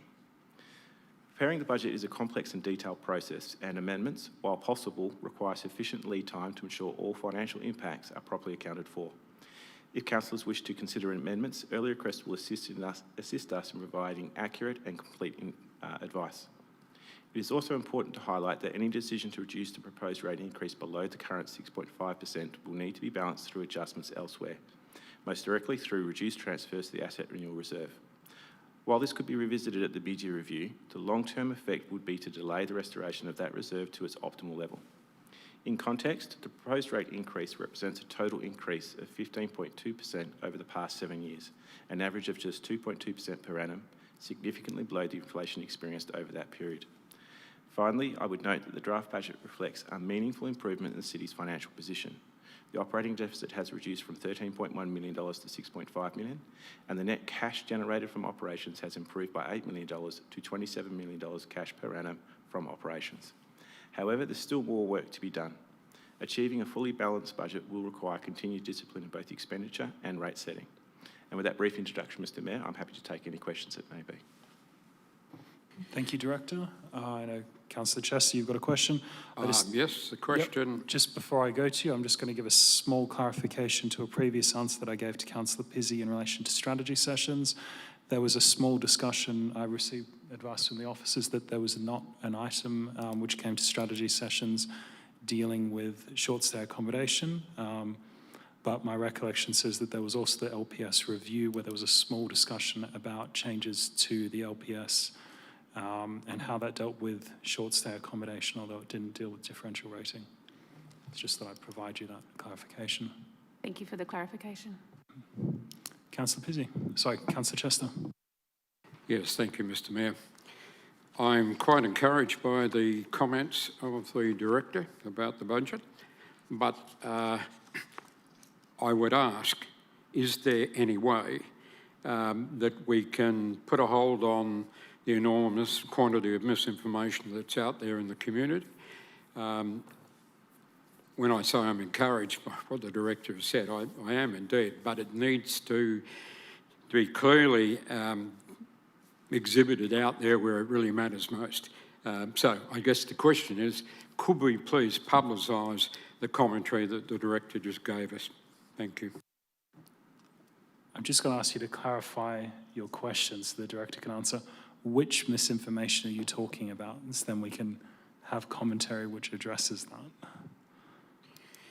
that. Well, I'm always being told when I have a conversation with the Director that the deficits are a reality. But in terms of our resources or reserves, they're not as critical as is often portrayed by some of the comments coming from our community. So I'm just suggesting that this is an opportunity to put some of the misconceptions to bed, that's all, if it's possible. Yeah. Director Humphrey, I'll go to you briefly, but I'm going to have to add some elements as well. Director. Through Mr. Mayor, the city's not really in a position to provide any public statements on the budget until council have fully considered the budget and passed it. I also think it is difficult for a public body such as the city to get involved in public debates. Each member of the public is entitled to their views on the information they can receive from the city, and they're entitled to make those views known to others. So whilst we can certainly make public statements and issue press releases as to what we see the information as, how that's interpreted by the public is always a matter for their own discretion. Councillor Chester, probably also to assist with your line of questioning, there is a statement from the officers attached to the budget which does outline many of the comments made by the Director, and of course that's available for circulation by elected members if they wish to put that out into the public. The second point to the question, which is a problem for the city and the Director, is that that's not necessarily the city's, as far as the officers' role on this one. The officers are not the spokesman of the city. So we have what is in the budget, and it's up to the elected members to communicate the decisions of council and the mayor to be the spokesman of the city. Councillor Chester. Yes, thank you, Mr. Mayor, and thank you, Director. Yes, I do understand. Thank you. Thank you. Any further questions on the budget? Okay, Deputy Mayor. Thank you, Mr. Mayor. Seeking clarity around the reserve transfers in for the Burns Beach Cafe and the Burns Beach Note. Could you clarify the amounts going in and which reserve they're coming from, please? Director. Through you, Mr. Mayor, the correct amount is $2.15 million coming from the Catalina Regional Reserve to the Burns Beach. The total reserves to the Burns Beach reserve, those $2.9 million. We will issue an updated statement in the next 24 to 48 hours. Sorry, I missed that because it says 4.9 in the meeting papers. Can you clarify between the two projects? Director? Yes, through you, Mr. Mayor, that's where we've duplicated it. So there's one transfer to each of those two projects that totals 4.9. That is incorrect. It should only be the one transfer of 2.15 million, and then the interest that's going to that particular reserve. So we will update that particular page and provide that to elected members in the next few days. Deputy Mayor? Thank you. And that transfer is coming from where? Is that coming from the Catalina Reserve? Through you, Mr. Mayor, that's correct, the Catalina Reserve. Deputy Mayor? Thanks, it's great to have a clarification, but they're handy to have beforehand. Query regarding the employee costs. On page 354, we refer to 86.2 million. Page 355, cash flow, 88.1. So we get an explanation as to the additional cash flow out, not expensed. Director? Through you, Mr. Mayor, yes, I'm happy to provide a reconciliation of those two figures in the packs.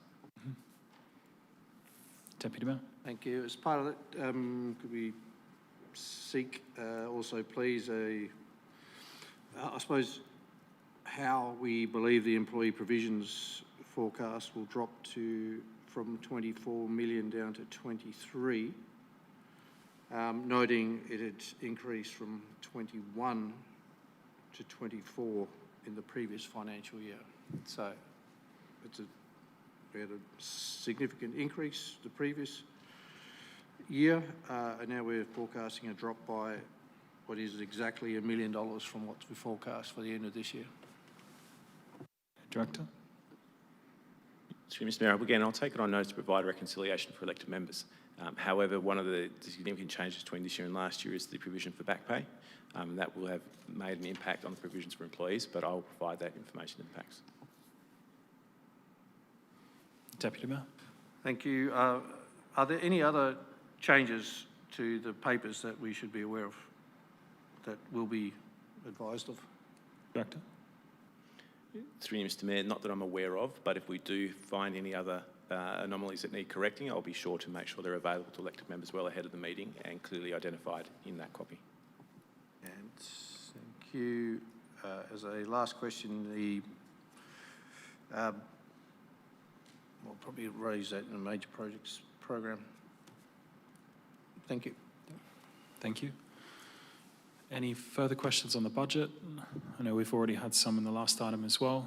Just before I go to you, Councillor Gould, I just have a question for the Director, and it relates to the changes to the library operating hours and the efficiency which has been proposed. And of course, there were some public questions about that.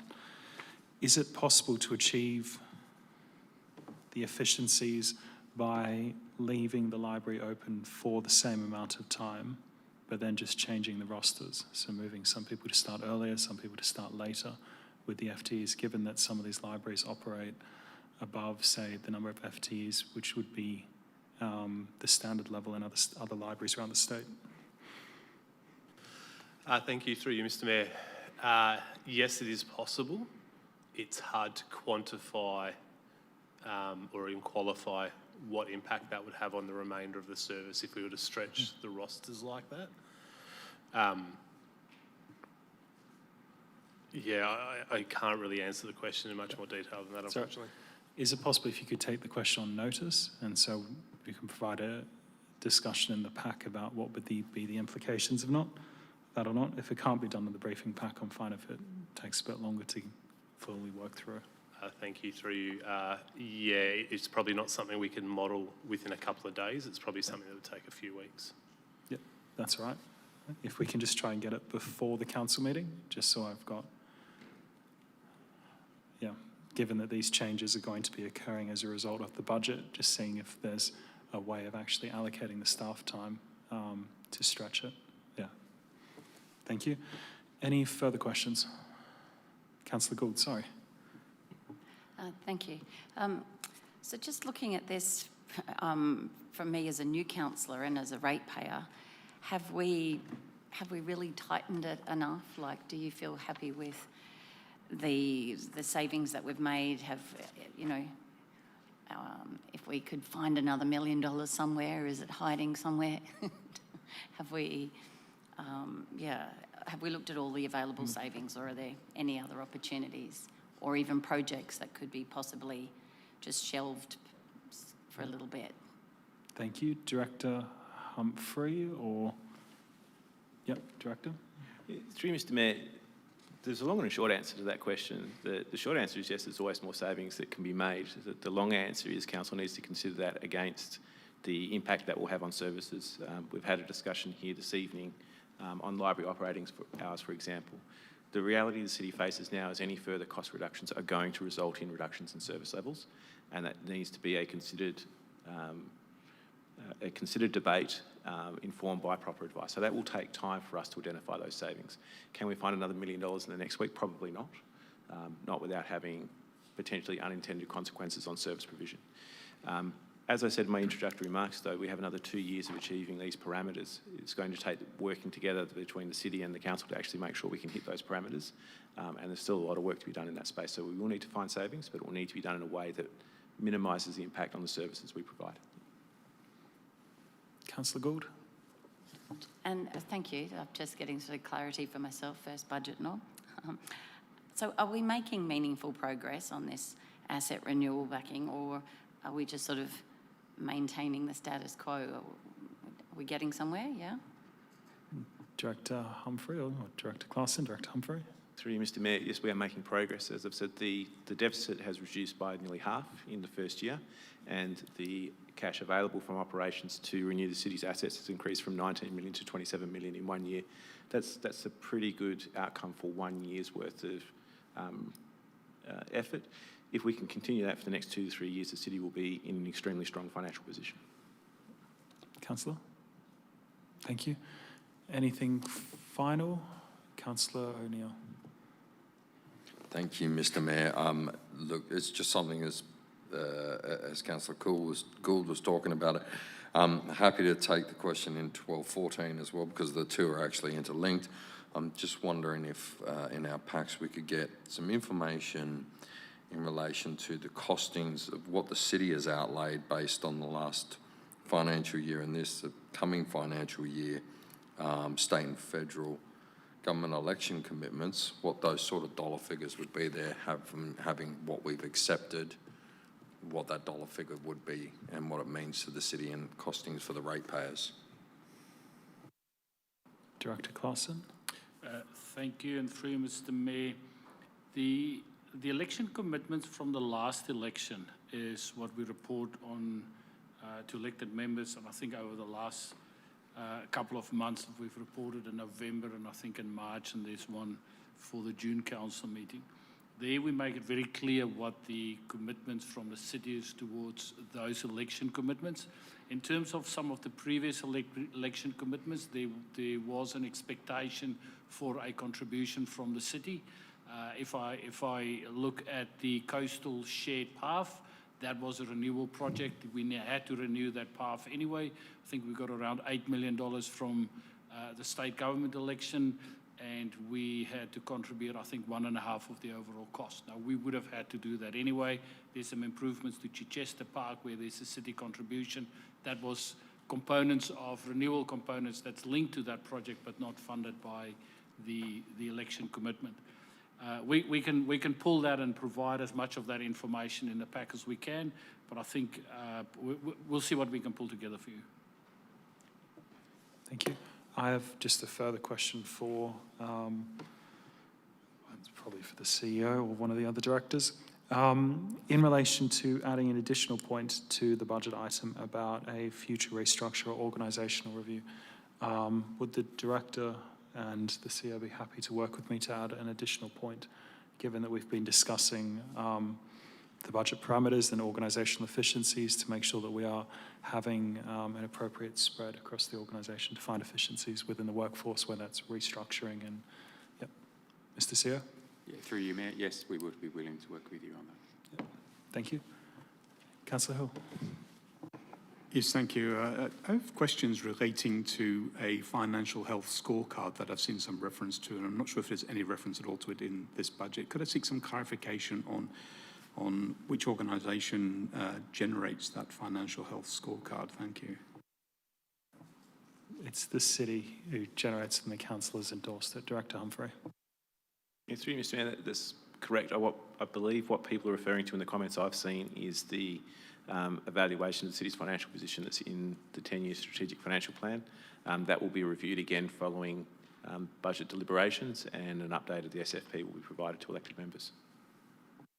Councillor Hill. Okay, thank you. And related to that, does the amount that we have on reserve influence that financial health scorecard? Thank you. Director. Through you, Mr. Mayor, yes, it does. The reserves are taken into account by way of the city's cash position. It's also considered against the commitments that the city has made for the following 10 years and how those reserves will be impacted. Councillor. Yes, thank you. And finally, is the city in a position to have a indication of what the financial health scorecard might be if this budget is endorsed by council? Thank you. Thank you. Director. Through you, Mr. Mayor, I don't have that to hand, but I believe we'll be able to calculate that prior to the council meeting. Yep. Thank you. Councillor. Thank you. That's all. Thank you. Anything further? Councillor Hutton. Yeah, thank you. During the budget development process, there was some discussion about options. One of the options we looked into was redirecting interest from reserves into the capital works reserve. Sorry, not the capital works reserve. The asset renewal reserve. I'm wondering if a decision's been made in this budget process to not proceed with that option, or if that's something that's still on the table. Director Humphrey. Through you, Mr. Mayor, the option of redirecting interest from reserve accounts to asset renewal reserve is not incorporated in the budget as it's presented this evening. The council can make that decision if it so chooses to do that, and it can make that decision at any point during the year as to how those reserve transfers are made. It doesn't have to be made as part of the budget process. If the intent was to start redirecting funds from specific purpose reserves to the asset renewal reserve, it probably would be best to consider that as a separate report item, so allow all the options to be properly evaluated and the advice presented. Councillor? Yeah, thank you. Further from that, there was also some discussion about the Catalina Strategic Reserve. I know you've obviously already made reference to some of that money being used for the Burns Beach Cafe Kiosk Restaurant. I'm wondering if the city's made any progress on utilising those funds to generate future income, or if the Burns Beach Restaurant Cafe is the only project in the works. Director. Through you, Mr. Mayor, the Burns Beach Cafe is the only approved project in the works. The city is still investigating other options for the use of those funds, in particular look at either land acquisitions or building acquisitions that could generate income, and other options. We would look to have a report back to council shortly. Councillor Hutton. Yeah, and just one more question. Obviously, there's a lot of discussion about a lot of work needing to be done over the next few years. Obviously, there are some things that have been discussed that might result in cost-saving measures that some councillors have supported that maybe have not been fully realised in the budget. I'm just wondering if over the next few months, even if this budget is approved, if there's the opportunity to effectively underspend on the budget and continue to refine some of the items as we progress. And I'm obviously some of those items might be discretionary spending. Do we, in effect, by locking in the budget, lock in the amount of money we will definitely spend, or can we refine that as the year goes on? Director. Through Mr. Mayor, the budget is effectively the maximum the city can spend on any particular project or activity. There is always the options to find efficiencies and bring in a result that is under budget, and typically we would aim to do that. If we're going to achieve the budget parameters in the following 2 years, we will need to continue looking for those efficiencies from now. And as soon as those efficiencies can be realised, there's nothing to stop us bringing those efficiencies into place and then reporting to council where those underspends will be. It is going to be a lot of work, though, to do that while balancing our obligations to provide the services to the community we're obligated to provide. Yeah, thank you. And obviously I already requested this in the previous item, but just in case this is the most appropriate spot, obviously looking forward to seeing the options presented around the different scenarios and different models. Obviously requesting that there is an alternate drafted up that reflects some of those options to have potential lower rate increases, but as I say, matched by expenditure reductions. And just for context of some of the things I'm hoping to be explored is actually cutting. I know we've had discussions about cutting back on elected members' expenditure on alcohol as an example, but I would like to see us exploring actually cutting back on alcohol spend across the board at events and maybe moving towards a user pays system. So yeah, I'd like to see the options, but I don't want to see the options at the expense of the asset renewal reserve. I want to see the saving options at the reduction of this expenditure that is not part of the core services. Director.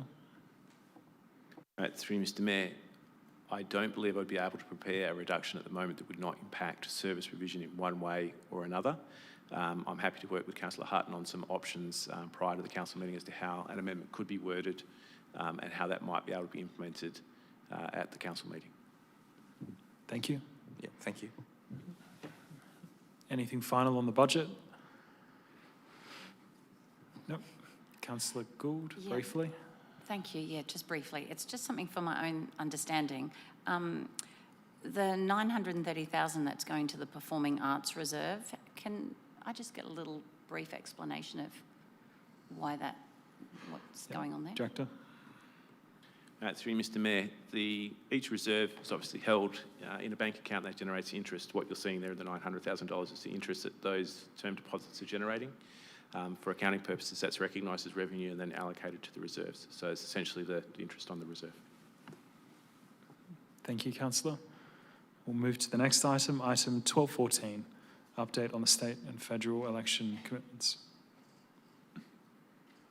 Thank you. Item 1215, five-year capital Sorry, I works. had a question on that. Councillor Pizzi, sorry, I missed you there.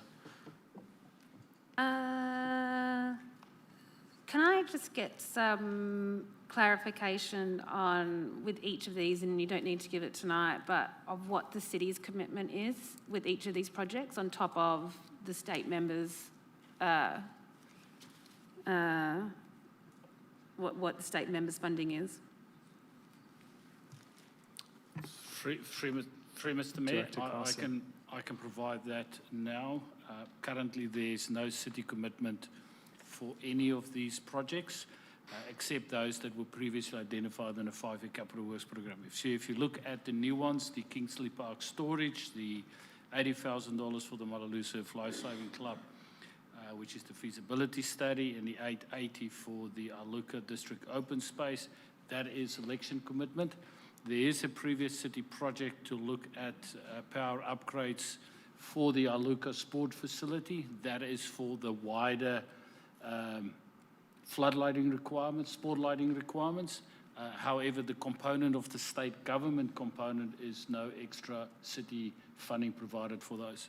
Hence, there's every time a council decision, again, as part of this, that does not support any additional own source funding in Part 2 above, other than what is currently listed in the five-year capital works program. For those three projects, they are none listed. Councillor? Thank you. When making future requests for state funding during election periods, can the city say within that the funding needs to be inclusive of the project? Director. Through you, Mr. Mayor. A large component of the projects that has been provided as election commitments are not projects specifically asked for by the city. Those were asked for by community groups, sporting groups, etc., and then provided through the city to upgrade those facilities. Where we do ask for funding, and we actually provide a clear indication to the members what the project costs are, what the implications would be. You will recall that we had a number of discussions and questions about some projects, and we actually need to convince, and this is why we've actually asked council to support us to actually do a feasibility study to get a better understanding of the scope, the cost of those election commitments before we commit council to accept any of those commitments. There were projects that we asked for I think council supported shade sales at Haddington Park or something like that. Those were projects that were originally funded by the city. I think Pinnaroo Point might have been one, and then that was funded through the election commitments. Thank you. Thank you. Sorry, Councillor Hutton. Yeah, so just a couple quick ones. One to do with the Heathridge tennis courts. The shade structure. I'm just curious whether or not that shade will then need to be removed as part of the master plan for that site. Director. Through you, Mr. Mayor, if I may ask the Manager Asset Management just to provide detail on the design parameters for that. Sure. Thank you. Through you, Mr. Mayor. As part of that shade structure, we'll be designing that to be sitting in a location that we can either build around when we do the new project, or it'll be able to be relocated fairly simply. Councillor? Yeah, that's fine. And then just on the Ilocos District open space upgrades, I just want to clarify this, that the total commitment provided by the state was $3 million, but a significant proportion of that money was for an upgrade that's potentially deemed to not be required. If my understanding is correct, are we seeking to potentially reallocate that funds to different projects, or will that money just effectively go back to state coffers? Yep. Thank you, through Mr. Mayor. So with this election commitment, we've discussed that with the local member. That was for $3 million in total, covering lighting works and change room upgrades, as you stated. What we've understood as the lighting works are fairly simple, being the practice nets there to be upgraded. And as part of that, there's power upgrades required for the site. So that's what makes up the $800,000 portion of this recommendation to accept. The other $80,000 is for the feasibility study to those building construction works that we don't know exactly how much that's going to cost and what those will entail due to some considerations around the site and some restrictions there. So with the remaining funds of that now $2.12 million, that will be put aside. We'll come back following the feasibility study to council with the outcomes of that for council to either to make a decision whether or not they want to proceed with accepting any further of that election commitment. And our understanding is if that wasn't the case, or if the project had to change, that would go back to the the local member to decide where that money that's reallocated to. But that would be a state government decision from that point on. Yeah, and just to clarify that, does the $2.12 million sit in the city's accounts through that period, or does it sit with the state government and we only get it if we proceed with the project? Thank you. Through you, Mr. Mayor. No, that sits with the state government. All this we are accepting is the $880,000 at this time. We'll work through the funding agreements, obviously, so hopefully within the next few months, if council was to accept it, that would be moved across to the city, but the remaining amount would stay with the state government. Yeah, okay. Thank you. Thanks for the clarification. Thank you, Councillor. We'll then move on to item 1215, 5-year capital works program. Any questions on this item? Deputy Mayor. Thank you, Mr. Mayor. Just seeking clarification that we're going to have in the report a total of $17.4 million for the Sorrento Surf Club. Director Claassen. The total amount in the report for that redevelopment is $19.3 million, which includes the additional $1.5 million of Lottery West. That brings it up to $19.3 million. As Director Humphrey has indicated, there's also, and the report that's proposed to be brought back to Council at the June Council meeting will also look at the additional interest out of the Sorrento Surf Life Saving Club reserve that will go back into that reserve. I think that's around $400,000. I'll stand to be corrected, but we will provide that in that report for Council's consideration. So the total cost in the 5-year capital works program, Deputy Mayor, is $19.3 million, being the 17.8 plus the 1.5 from Lotteries West. Deputy Mayor. I just wonder if the Director could please advise then in which years that 19 appears in. I'm looking at 26, 27, being 7.93 and 27-28 being 9.47, which comes to 17.4. Maybe I'm missing. Director? Through Mr. Mayor, not to get that incorrect, I'll take the question on notice and provide it in a pack so that it's very clear to the Deputy Mayor and other elected members how that's funded over the years. Also take into consideration the current expenditure which is included in that overall amount. Deputy Mayor? Oh, thank you. Thank you. Any further questions on the 5-year capital works? Councillor Hill? Yeah, just to follow up to a question there from Deputy Mayor, just seeking clarity on when that report is coming to Council for Sorrento Surf Life Saving Club. Thank you. Go to the CEO or Director. As part of the notes tonight, additional reports that will come straight to Council, most probably via the addendum agenda, is this June. So we'll take its report straight to Council. Yep. Okay, thank you. Thank you. Any further questions? No, thank you. We then move to reports to the Policy Committee. Item 13.1.1, 13.1.2, 13.1.3, 13.1.4, 13.1.5, oh sorry, 4, Councillor Hill? No, 5, I was just trying to keep up with you. Yeah, sorry, I paused there. I was thinking maybe you were trying to. Councillor. Yeah, item 13.1.5, I do have a question, if I may, through you, Mr. Mayor. If I understand correctly, the officer's recommendation for the committee meeting was to revoke the structure plan. However, the committee recommendation does not support the revocation. Given that I was not at the meeting, can I please be informed of the reasons why the committee recommendation does not support the revocation? Thank you. I don't think that's a question for the officers. That'll be a question for the Policy Committee Chair or the Deputy Chair to raise at the Council meeting, where you can discuss with them before the meeting. Okay, if I can request a response in writing, thank you. Yep. Thank you. Any further questions? Maybe to rephrase again the question, is there maybe a comment from the Director around the City's recommendation versus the Policy Committee's recommendation, and whether or not that's something that the City is happy to support? Yep. Director? Thank you, and through you, Mr. Mayor. If I may, I'll take that on notice through Mr. Mayor, and then provide in the pack an officer's comment and rationale about the officer's recommendation versus the committee's recommendation.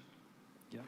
I think Councillor Hutton's probably going to the point that the Director seemed amenable to the amendments at the time of the committee. Is that correct, Councillor Hutton? Yeah, I think that's where he's going with this. Councillor Hill? Yes, thanks. It's just that that information can't be gleaned from the agenda as written, so just seeking clarification. Thank you. Thank you. Any further questions? 13.1.5. We then move to 13.1.6. Everyone has already seen that I've got an alternate for this item. Any questions on this? Councillor Hill? Yeah, I'd also like to flag my intention to propose an alternate for this item, which will recommend a number of changes to the committee's recommendation. Thank you. Thank you. Similar to the point that you raised in relation to Councillor O'Neill, which elements are you seeking to change? If I may, it's in relation to limiting the number of elected member dinners per elected member to 2 per annum, to have a minimum number of 3 tables per event for cost effectiveness, and based on discussions at the Policy Committee, also restricting alcohol options at the events to beer and wine only. That's the intent of my alternate. If you were comfortable discussing if we can come up with an alternate we can both agree on, I'd be happy to do that, but otherwise I'll just flag my intention. Thank you. Thank you for showing your intent, Councillor Hill. Any further questions on this item? We then move to item 13.1.7. I have an alternate which has been circulated for this. Any questions? Councillor Mercer. Thank you, Mayor. This is actually for the CEO, if that's okay. Yep. As you have worked at the CEO of 2 other local governments, did they have any kind of alcohol policy similar to this one? And what's your position on this? Mr. CEO. Thank you for the question, and thank you for the chair. So I'll answer those in reverse order. I don't have a position on this. That's for council to form a position on. All I can do is talk to my two previous councils. So my immediate previous council had a policy of no alcohol on the premises. There was very rare exceptions to that, which were things like the annual Arts Awards, and that was for 1 drink per person. Outside of that, alcohol wasn't consumed in our venues, other than if they were privately hired. But there certainly wasn't alcohol provided to either staff or elected members. Thank you. And just one other question. As some of the council meetings, as you've already seen, end very late, is there a compounding risk to sleep deprivation, because most of us work in the daytime, get up early, and the alcohol consumption late at night? Thank you. Through you, Chair, I'm not sure I'm an expert in that medical field, but obviously it's up to individuals to make those decisions of whether they're in a more vulnerable situation due to the lateness of the hour and then consuming alcohol. That's something that every individual member would need to consider. I'm just not sure that's something that I could provide advice on. Thank you. Any further questions? Councillor Hutton. Yeah, can I just seek clarification, if possible, on the comment just made by the CEO? Just in reference to previous council, they're having a no alcohol policy on the premise. I know you mentioned there were exceptions. Would I therefore interpret that city would have held community functions, and that those community functions also wouldn't have had alcohol served outside of the main one you mentioned? Yep. Yeah, thank you, and through you, Chair. So no community functions as such. Those functions that were held where there may be a recognition of volunteers, for example, they would normally be nibbles and no alcohol provided, just tea and coffee, light refreshments. Thank you. Councillor Hill. Yes, thank you. For me, through you, Mr. Mayor, just seeking to clarify some points which I think need clarification. There was a previous question from a member of the community about the inventory of alcoholic drinks within the city's facilities, and that may have been construed as, the answer to that may have been construed as being an inventory of drinks that are available in the council's lounge bar, which I think is not the case. Can I just seek confirmation from governance that a large component of the inventory is stored somewhere in some storage elsewhere and not in the council's lounge? Thank you. Yep. Director or the manager? Through you, Mr. Mayor, that is correct. A lot of it is held in storage. One of the questions which was asked tonight was about the types of alcoholic drinks that are provided as refreshments, and we did provide a response to there that the access to refreshments in the elected member lounge includes wine, beer, and as elected members will note, there are a limited number of spirits and liqueurs that are in that bar area. Yep. Yes, thank you. And a follow-up question, if I may, through you, Mr. Mayor. Just given the large inventory and my observation at, let's say, volunteer appreciation events, I don't see a large stock of anything other than beers and wines, frankly, being made available. So I'm curious as to the history of why the city would have such a large inventory sitting in a storage room of drinks that are not normally served at events, as far as I can see. Is there some history that we can be informed about as to where that came from? Thank you. Director? Through you, Mr. Mayor, I can't recall the history as to why the alcohol inventory is there, but it's likely that due to elected member dinners, I think we used to hold the Mayor's dinner within the Councillors' Lounge, as well as a number of other functions which have moved to other areas due to growing demands. So that liquor was probably purchased at a time, at place in time that was most suitable. I think in one of our previous responses, we also did note that the city has disposed of quite a significant amount of expired alcohol without replacement as well. So that's mainly, it sits in storage.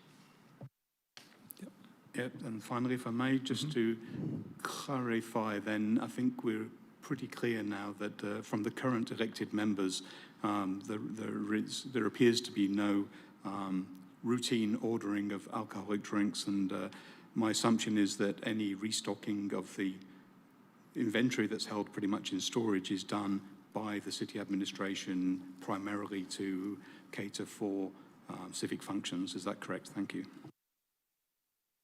Director? Through you, Mr. Mayor, beer and wine is the restocking of types of brands of alcohol, as was referred to in one of the public questions that was made at the May meeting, where it was requested whether the city had purchased any alcohol since September 2024, and we advised that we have purchased only one bottle of fortified wine in that time. The other alcoholic beverages purchased are beer and wine. Councillor? Thank you. I appreciate that perspective. Thank you. I've got some questions in relation to some of the issues raised by Councillor Hill.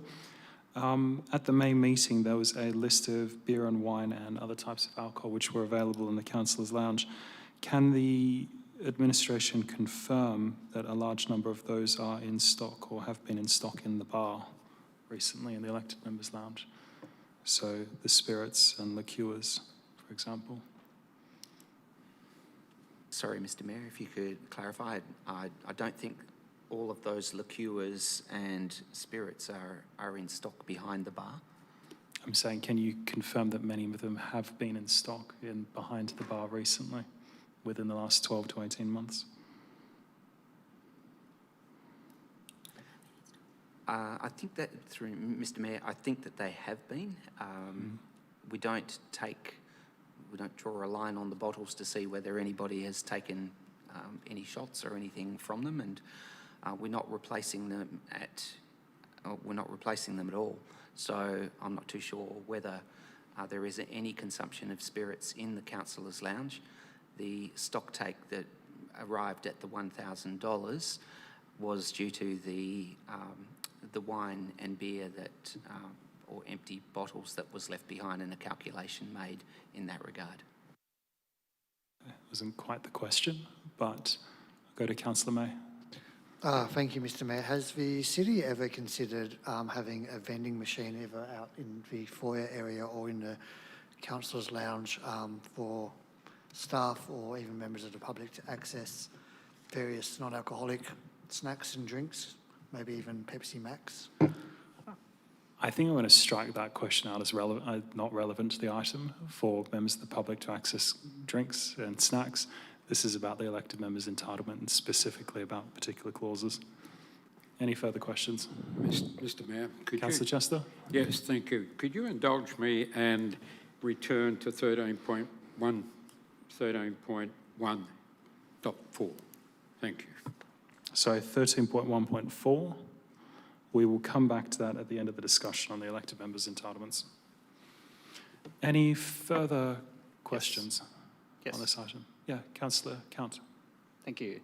What is the estimated cost the city spends on alcohol across all city events and functions, essentially civic events?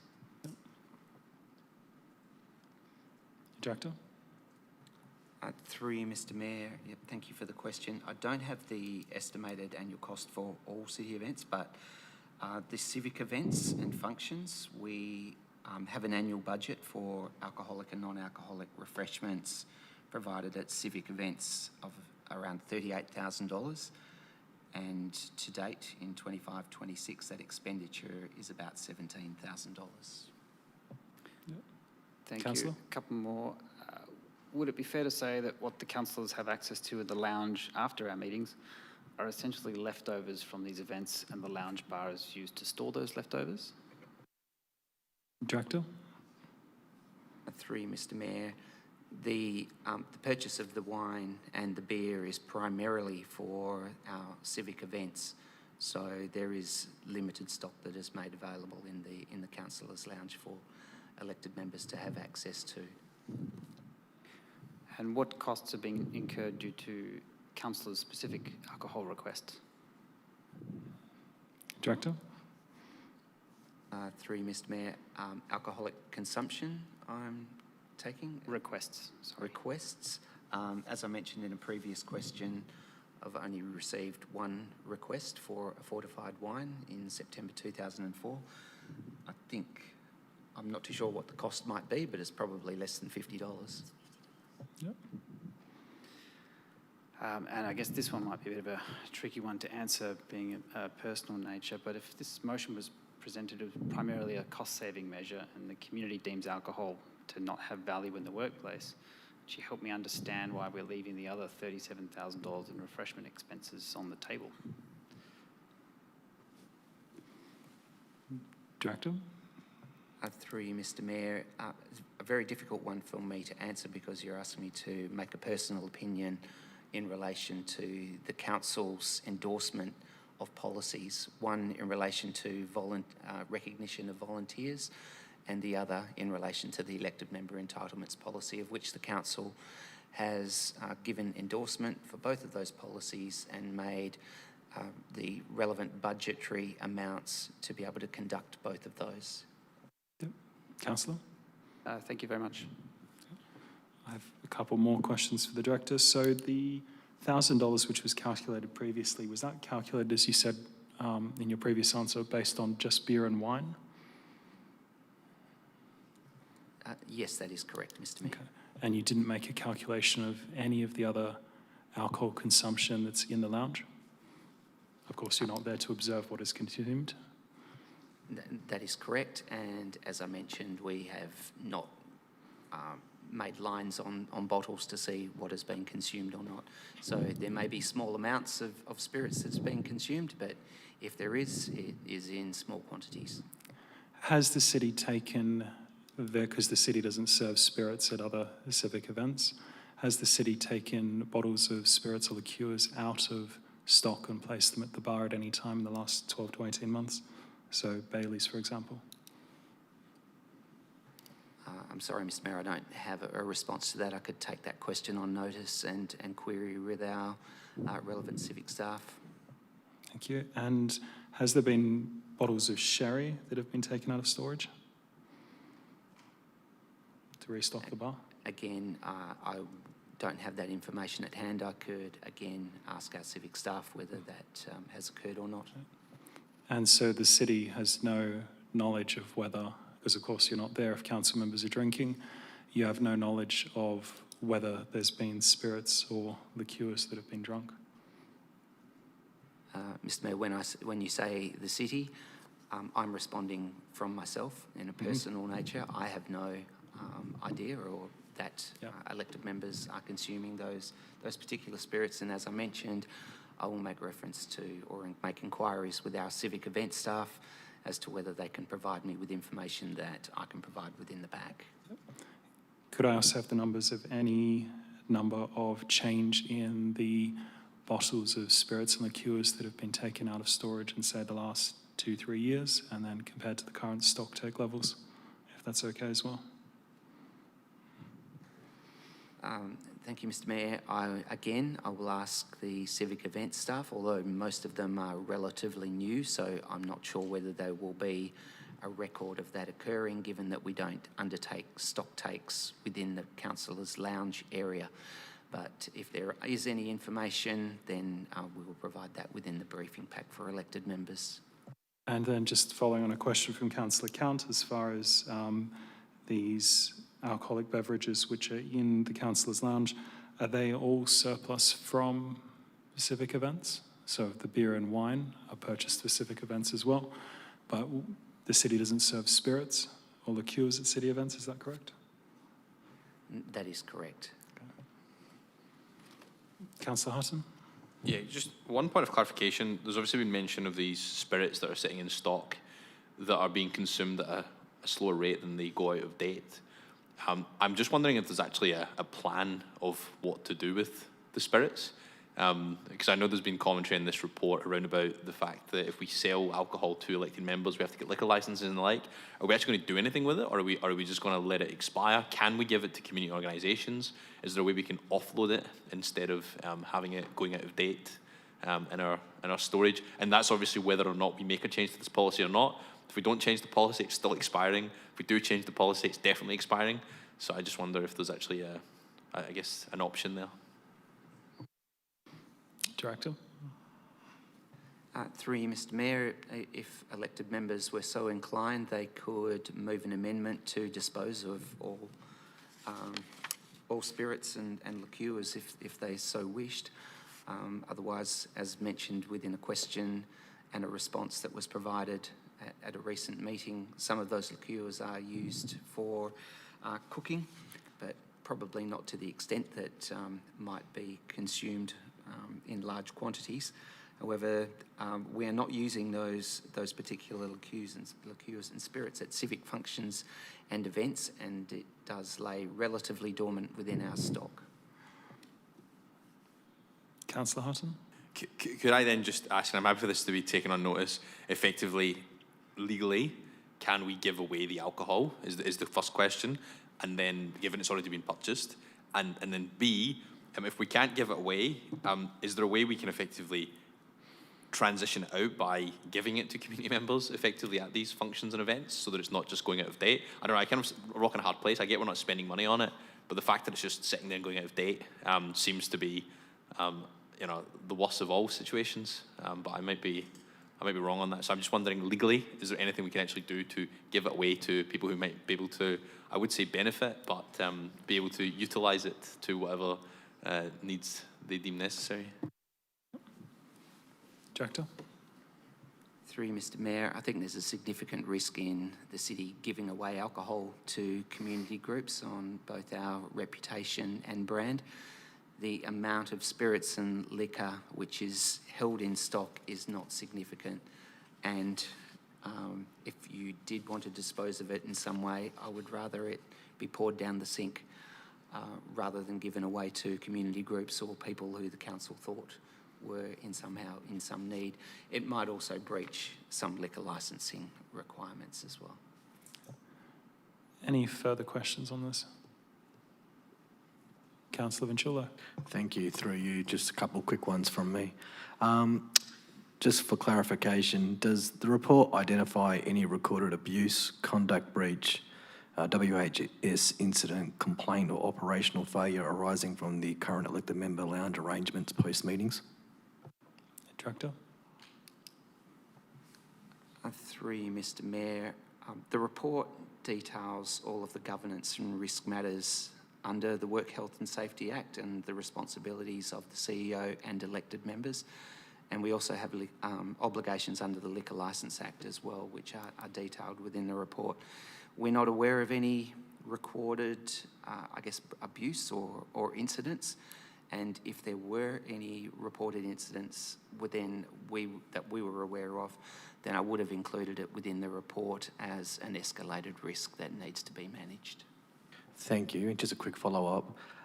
Can the administration confirm that elected members are already required to comply with city protocols in relation to the alcohol and drug protocol, the code of conduct, WH obligations, and safe transport responsibilities? Director?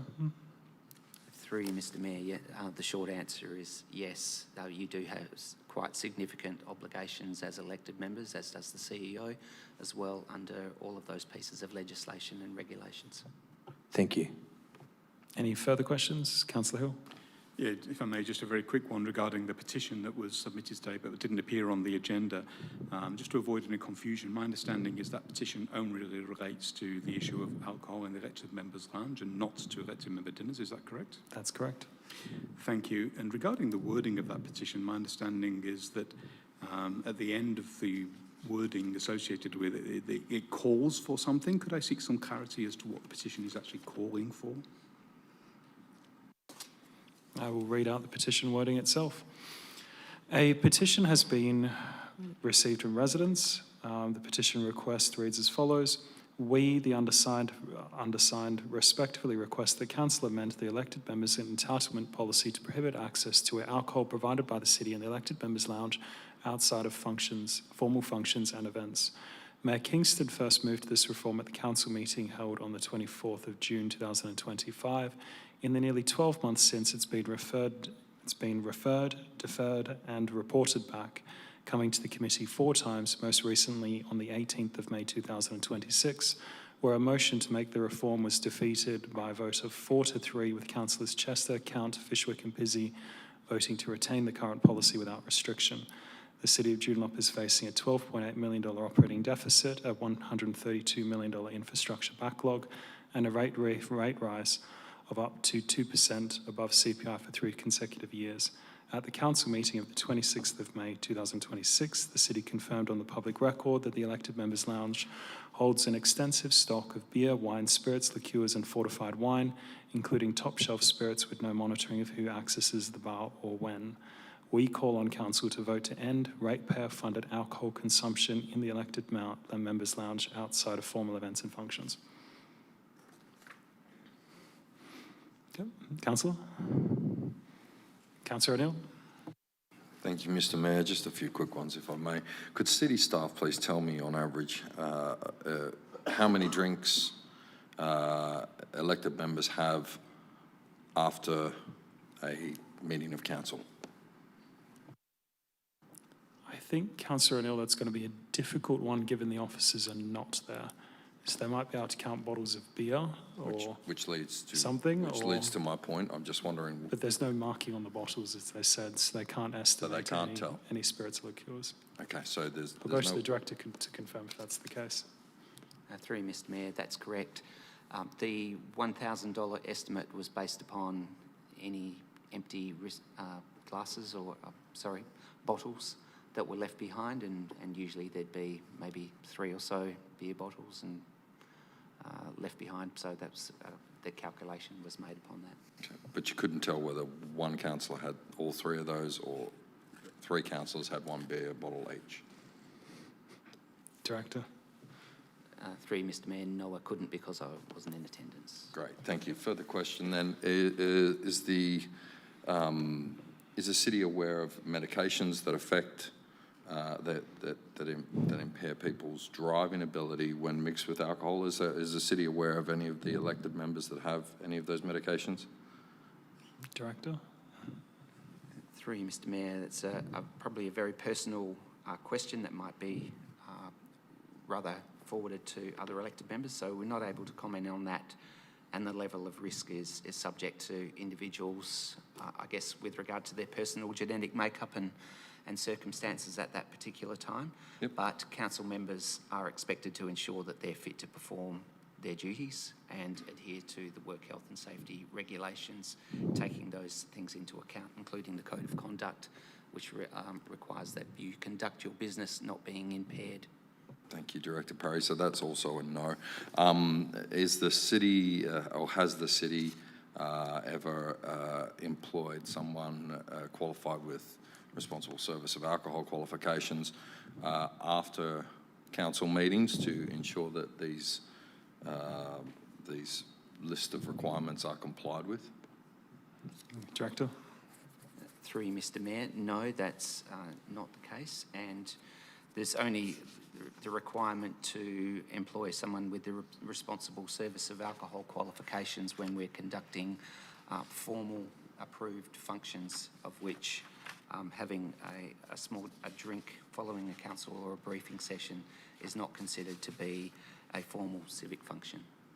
Okay, so to clarify, the city doesn't know anything about any of the elected members and their particular drinking habits in the elected members' lounge after meetings.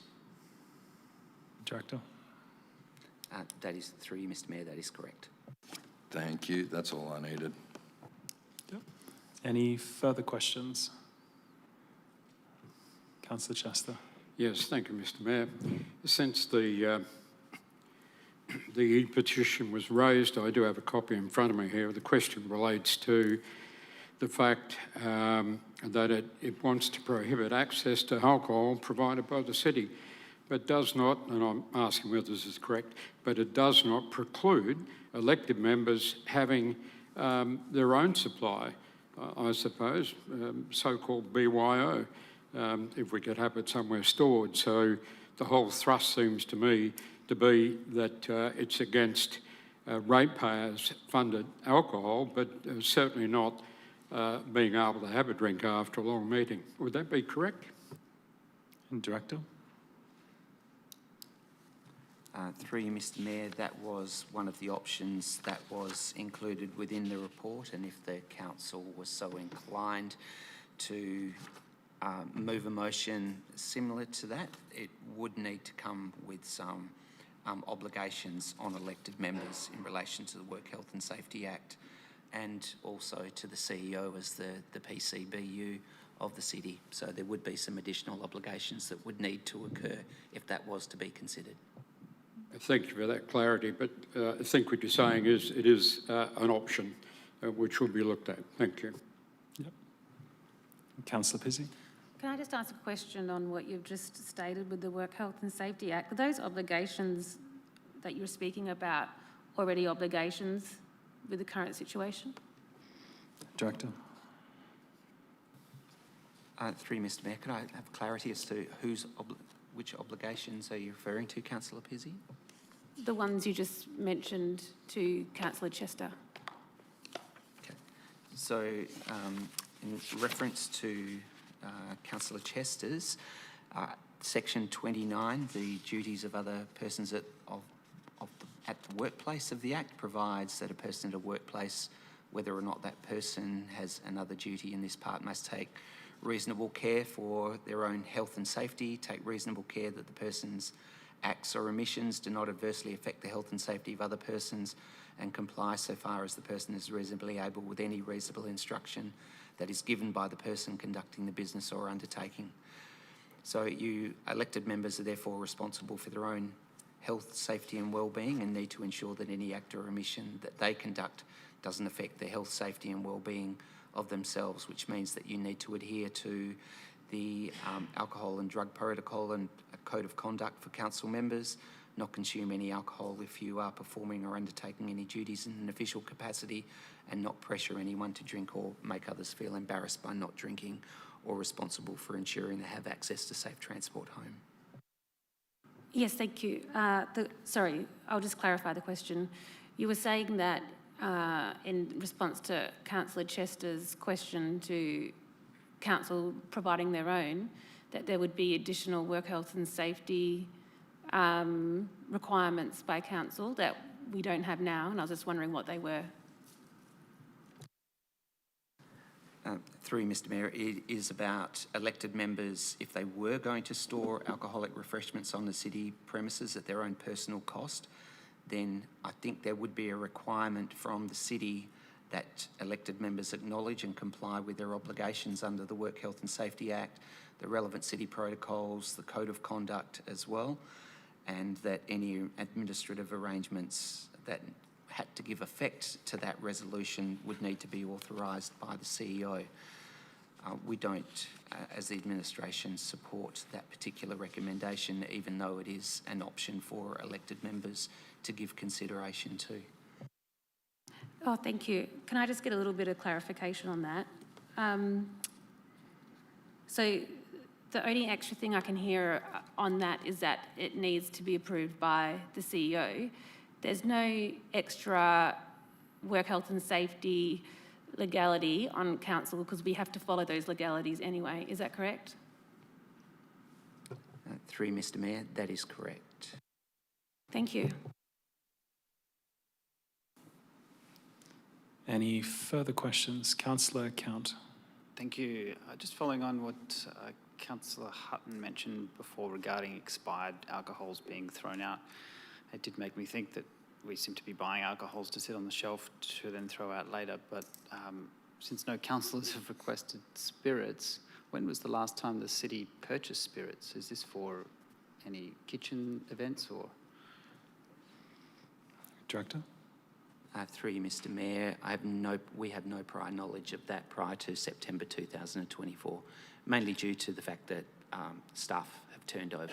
So I don't have records of that, and if I was to search every invoice that came from the Councillors' Lounge, it will probably take some time. Totally understand, and considering spirits last a long time, it would be probably fair to say many of them may be up to a decade old. But thank you. Director, do we have any confirmation on the last question? Through you, Mr Mayor, I thought that was more of a statement or a rhetorical statement rather than a question. No, I have no knowledge. Apologies, that could have been a rhetorical question, yes. Yep. Any further questions? I do have one or two.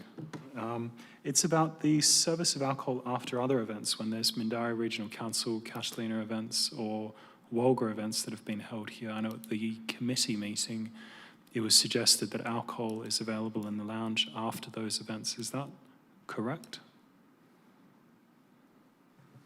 Through you, Mr. Mayor, I think there has been some limited consumption of alcohol following those events.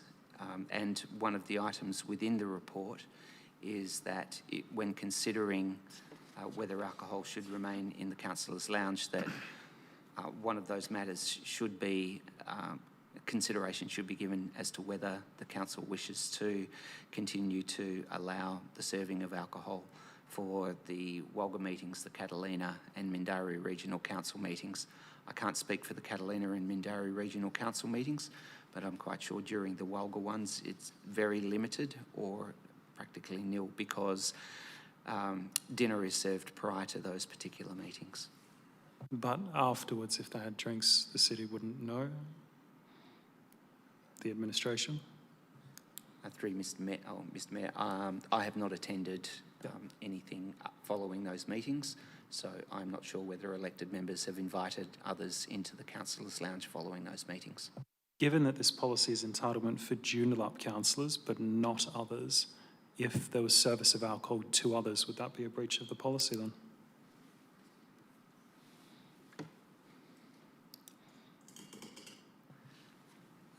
Mr. Mayor, I probably have to take that one on notice just to check, but if it had CEO approval, it would probably be satisfactory. Because it is a city workplace and the CEO is the PCBU, if they gave authorisation for that to occur. We have a new CEO in place, so any serving of alcohol in the future would have to have his endorsement. So under what provision how is it then that the elected members of Joondalup are then governed by the policy, but then anyone else who takes alcohol from the bar is not? So to me, it just doesn't seem... What is it that makes it permissible, and where is that guideline?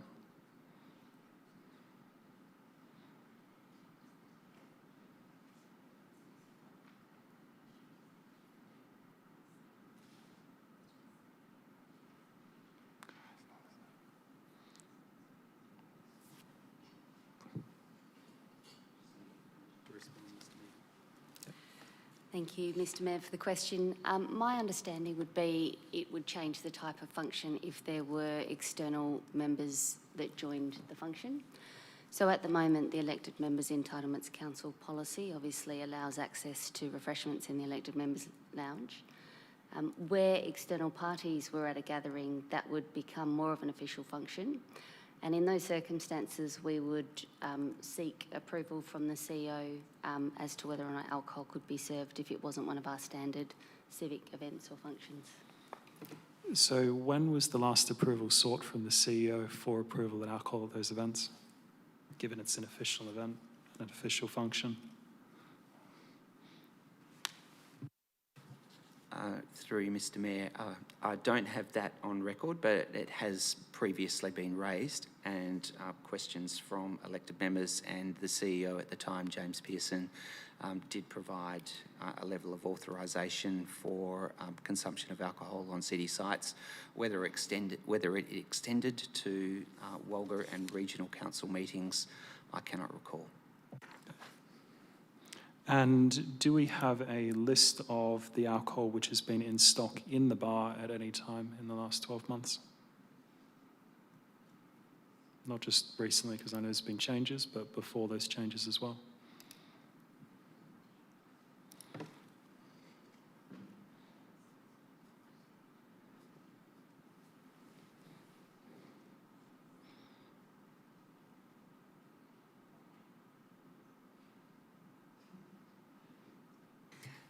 Sorry, Mr. Mayor, could you clarify the question again for me, please? Do you have a list of those of alcohol that has been in stock in the elected members' lounge? So not in storage, but in stock in the elected members' lounge at different points in, say, the last 12 to 18 months? I know there's been changes where bottles have been taken out recently. But before that, do we have a full stock list of what was available? Mr. Mayor, we will have a look at that. I think that relates to one of my previous responses. That we would, I will refer to our civic event staff to be able to provide me with advice with regard to the restocking of any alcohol in relation to spirits and liqueurs in the councillors' lounge area. Yep. Councillor Hill, you had a question? Yes, thank you. It's more of a comment because I think I can give assistance in your giving answers to the question you passed to governors about Mindarie Regional Council.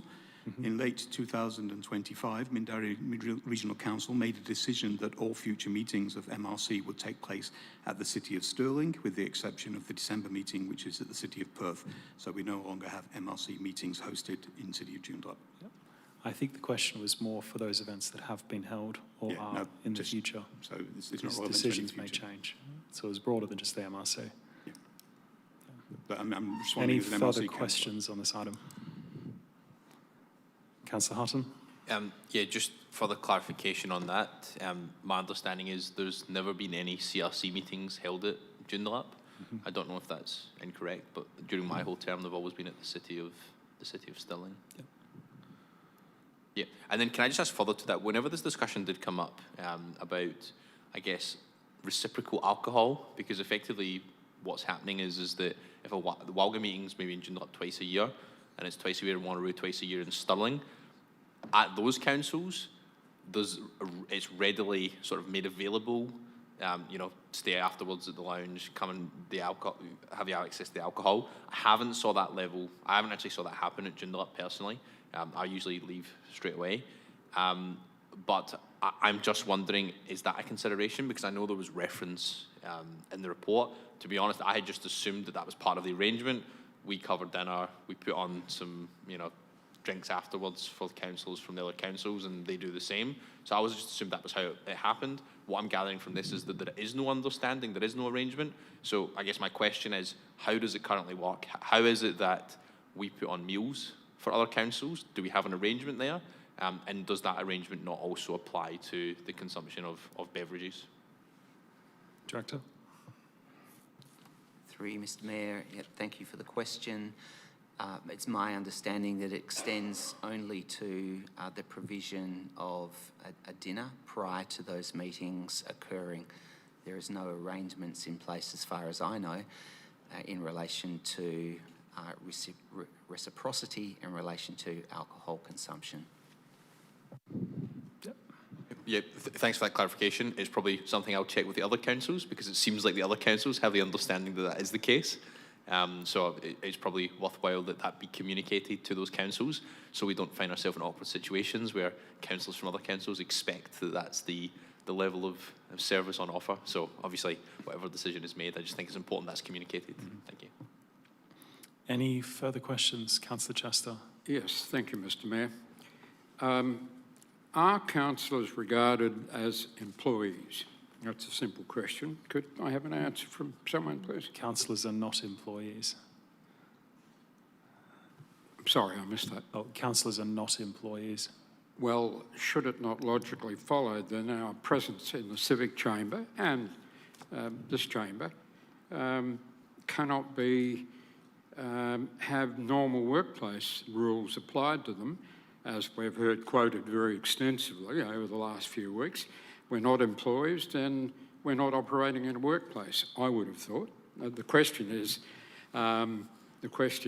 if we're not employees, then is it true that normal workplace rules do not apply to us? I think that's a question about the work health safety legislation. Director? Through you, Mr. Mayor, whilst you are not classified as an employee, this is a city workplace, and it is a worksite and a workplace to which the CEO, as the PCBU, is responsible. So you do have obligations. Councillor May? I'll leave it, thank you. Anything final on the drinks? No, we move on. Item 13.1.8. I believe we're going to go to the item that I requested. No, I said that we deal with elected member entitlements first. So 13.1.8, Councillor Hutton. Yeah, thank you. At the committee meeting, I moved an amendment to this policy requesting that meals and refreshment reimbursements would exclude alcohol reimbursements. So basically that's saying when you're on city travel, you will no longer be able to claim for reimbursement of alcohol expenses. I just wanted to check whether or not the city had a comment that they wanted to provide, whether or not they were supportive of that change. Through you, Mr. Mayor, I think we are supportive of that particular element because, as you'll see on page 178 of the report, we had to actually interpret what might be considered normally accepted in relation to alcoholic beverages being undertaken whilst on conferences or training. So assisting the administration with that clarification, I think, will provide not only the administration but the council clarity in relation to expectations. Councillor? Yes, thank you for that clarification. And then I've just got a procedural question. Obviously, the Mayor's foreshadowed effectively an amendment to this recommendation, which was something we had discussed ahead of time to do with limiting travel. Is that correct? I just wanted to check, is it best that that be combined into one motion, or will that be treated as an amendment during the debate? If something of that sort is raised, it'll be treated as an amendment to the policy. That'll probably be cleaner to do it that way. Okay, no, all good. I just wanted to seek clarification for that. It may need to be, yeah, it may need to be an alternate, but I'll get some advice on that before the meeting and inform everyone. Yeah, well, obviously happy to have it combined if that's the easiest way. So I just thought I'd ask that question now. Thank you. Any further questions on continuing professional development? Okay, I am flagging a small amendment to this one in addition, which is to add a section, and I'll probably get advice from the officers where it's best to put it in, whether it's in the statement at the start or whether it's in relation to the section about training. It's to say that doing assessments for training is encouraged but isn't necessarily required, so something along those wordings. Yeah, I know there's a notice of motion, but I don't think that's the right approach, so I'm suggesting that we should put something else in the motion to say that we're going to encourage people to do training and assessments, but not require it, and not set up a punitory model if somebody doesn't complete their assessments. We'll move to item 13.4. Councillor Chester. Yes, thank you, Mr. Mayor. Look, I do have a question. Specifically, it's on page 146 of the report. Recommendation 2, and it concerns the proposed expenditure by the city of $450,000 to provide a, get the wording exactly right, a precinct structure plan. And the question is, did we approach the proponent to contribute to that amount of money? Because I was under the impression that they had volunteered at one stage to contribute to the cost of providing a precinct structure plan. Has anything happened in that regard?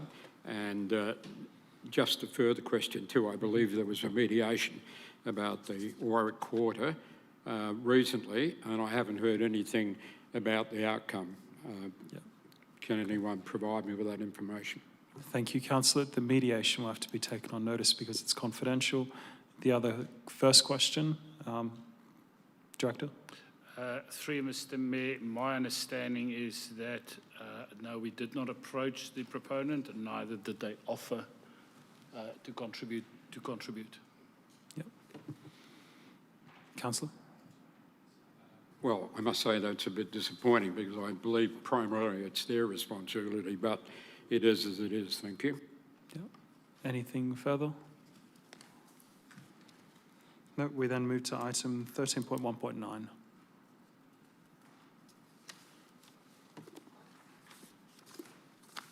Nope. So we then move to item, we've got a confidential item, which I believe Councillor O'Neill has some questions on. So if we want to move to closing the meeting to deal with that.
Kylie, are we ready to go? Yeah? Yep. So that concludes the items on the agenda for tonight. So we go to Mr. CEO. Are there any other further reports which will be coming to the meeting? None this evening. Thank you.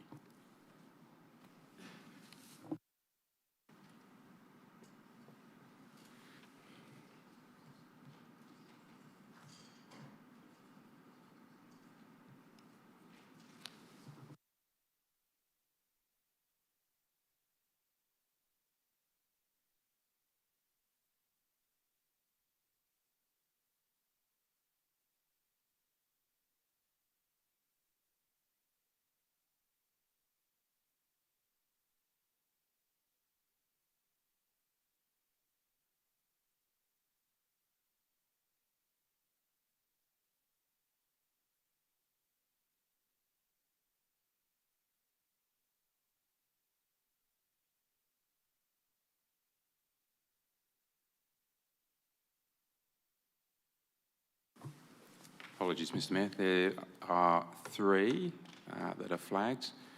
A tender for the provision of mowing services to nominated locations across all wards. Tender provision of removal and disposal of grass thatch across all wards, and a tender provision for public open space barbecue cleaning, again across all wards.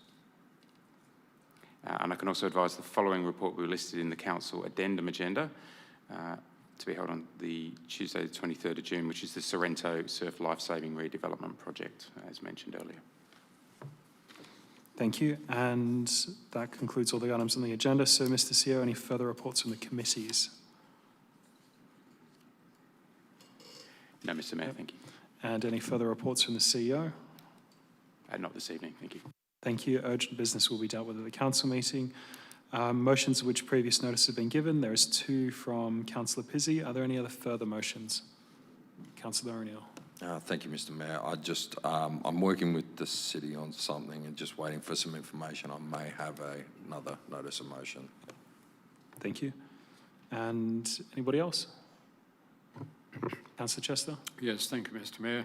At this point, I'm not clear about whether it'll be a notice of motion or an amendment. So I'm just highlighting the fact that it may be either, and I need some feedback from the director. Thank you. Sure. Thank you, Councillor. And announcements of... Sorry, Councillor Hill. Yeah, given that, could I just please check through you, Mr. Mayor, what the time limit is for submitting notions of motion? Is there a time limit? Thank you. It's 7 clear days before the council meeting. 7 clear days? 7 clear days, yeah. Thank you. Announcements of motion for the next meeting will be dealt with at the council meetings. That concludes tonight's briefing session at 9:51 p.m. Thank you, everyone, for attending.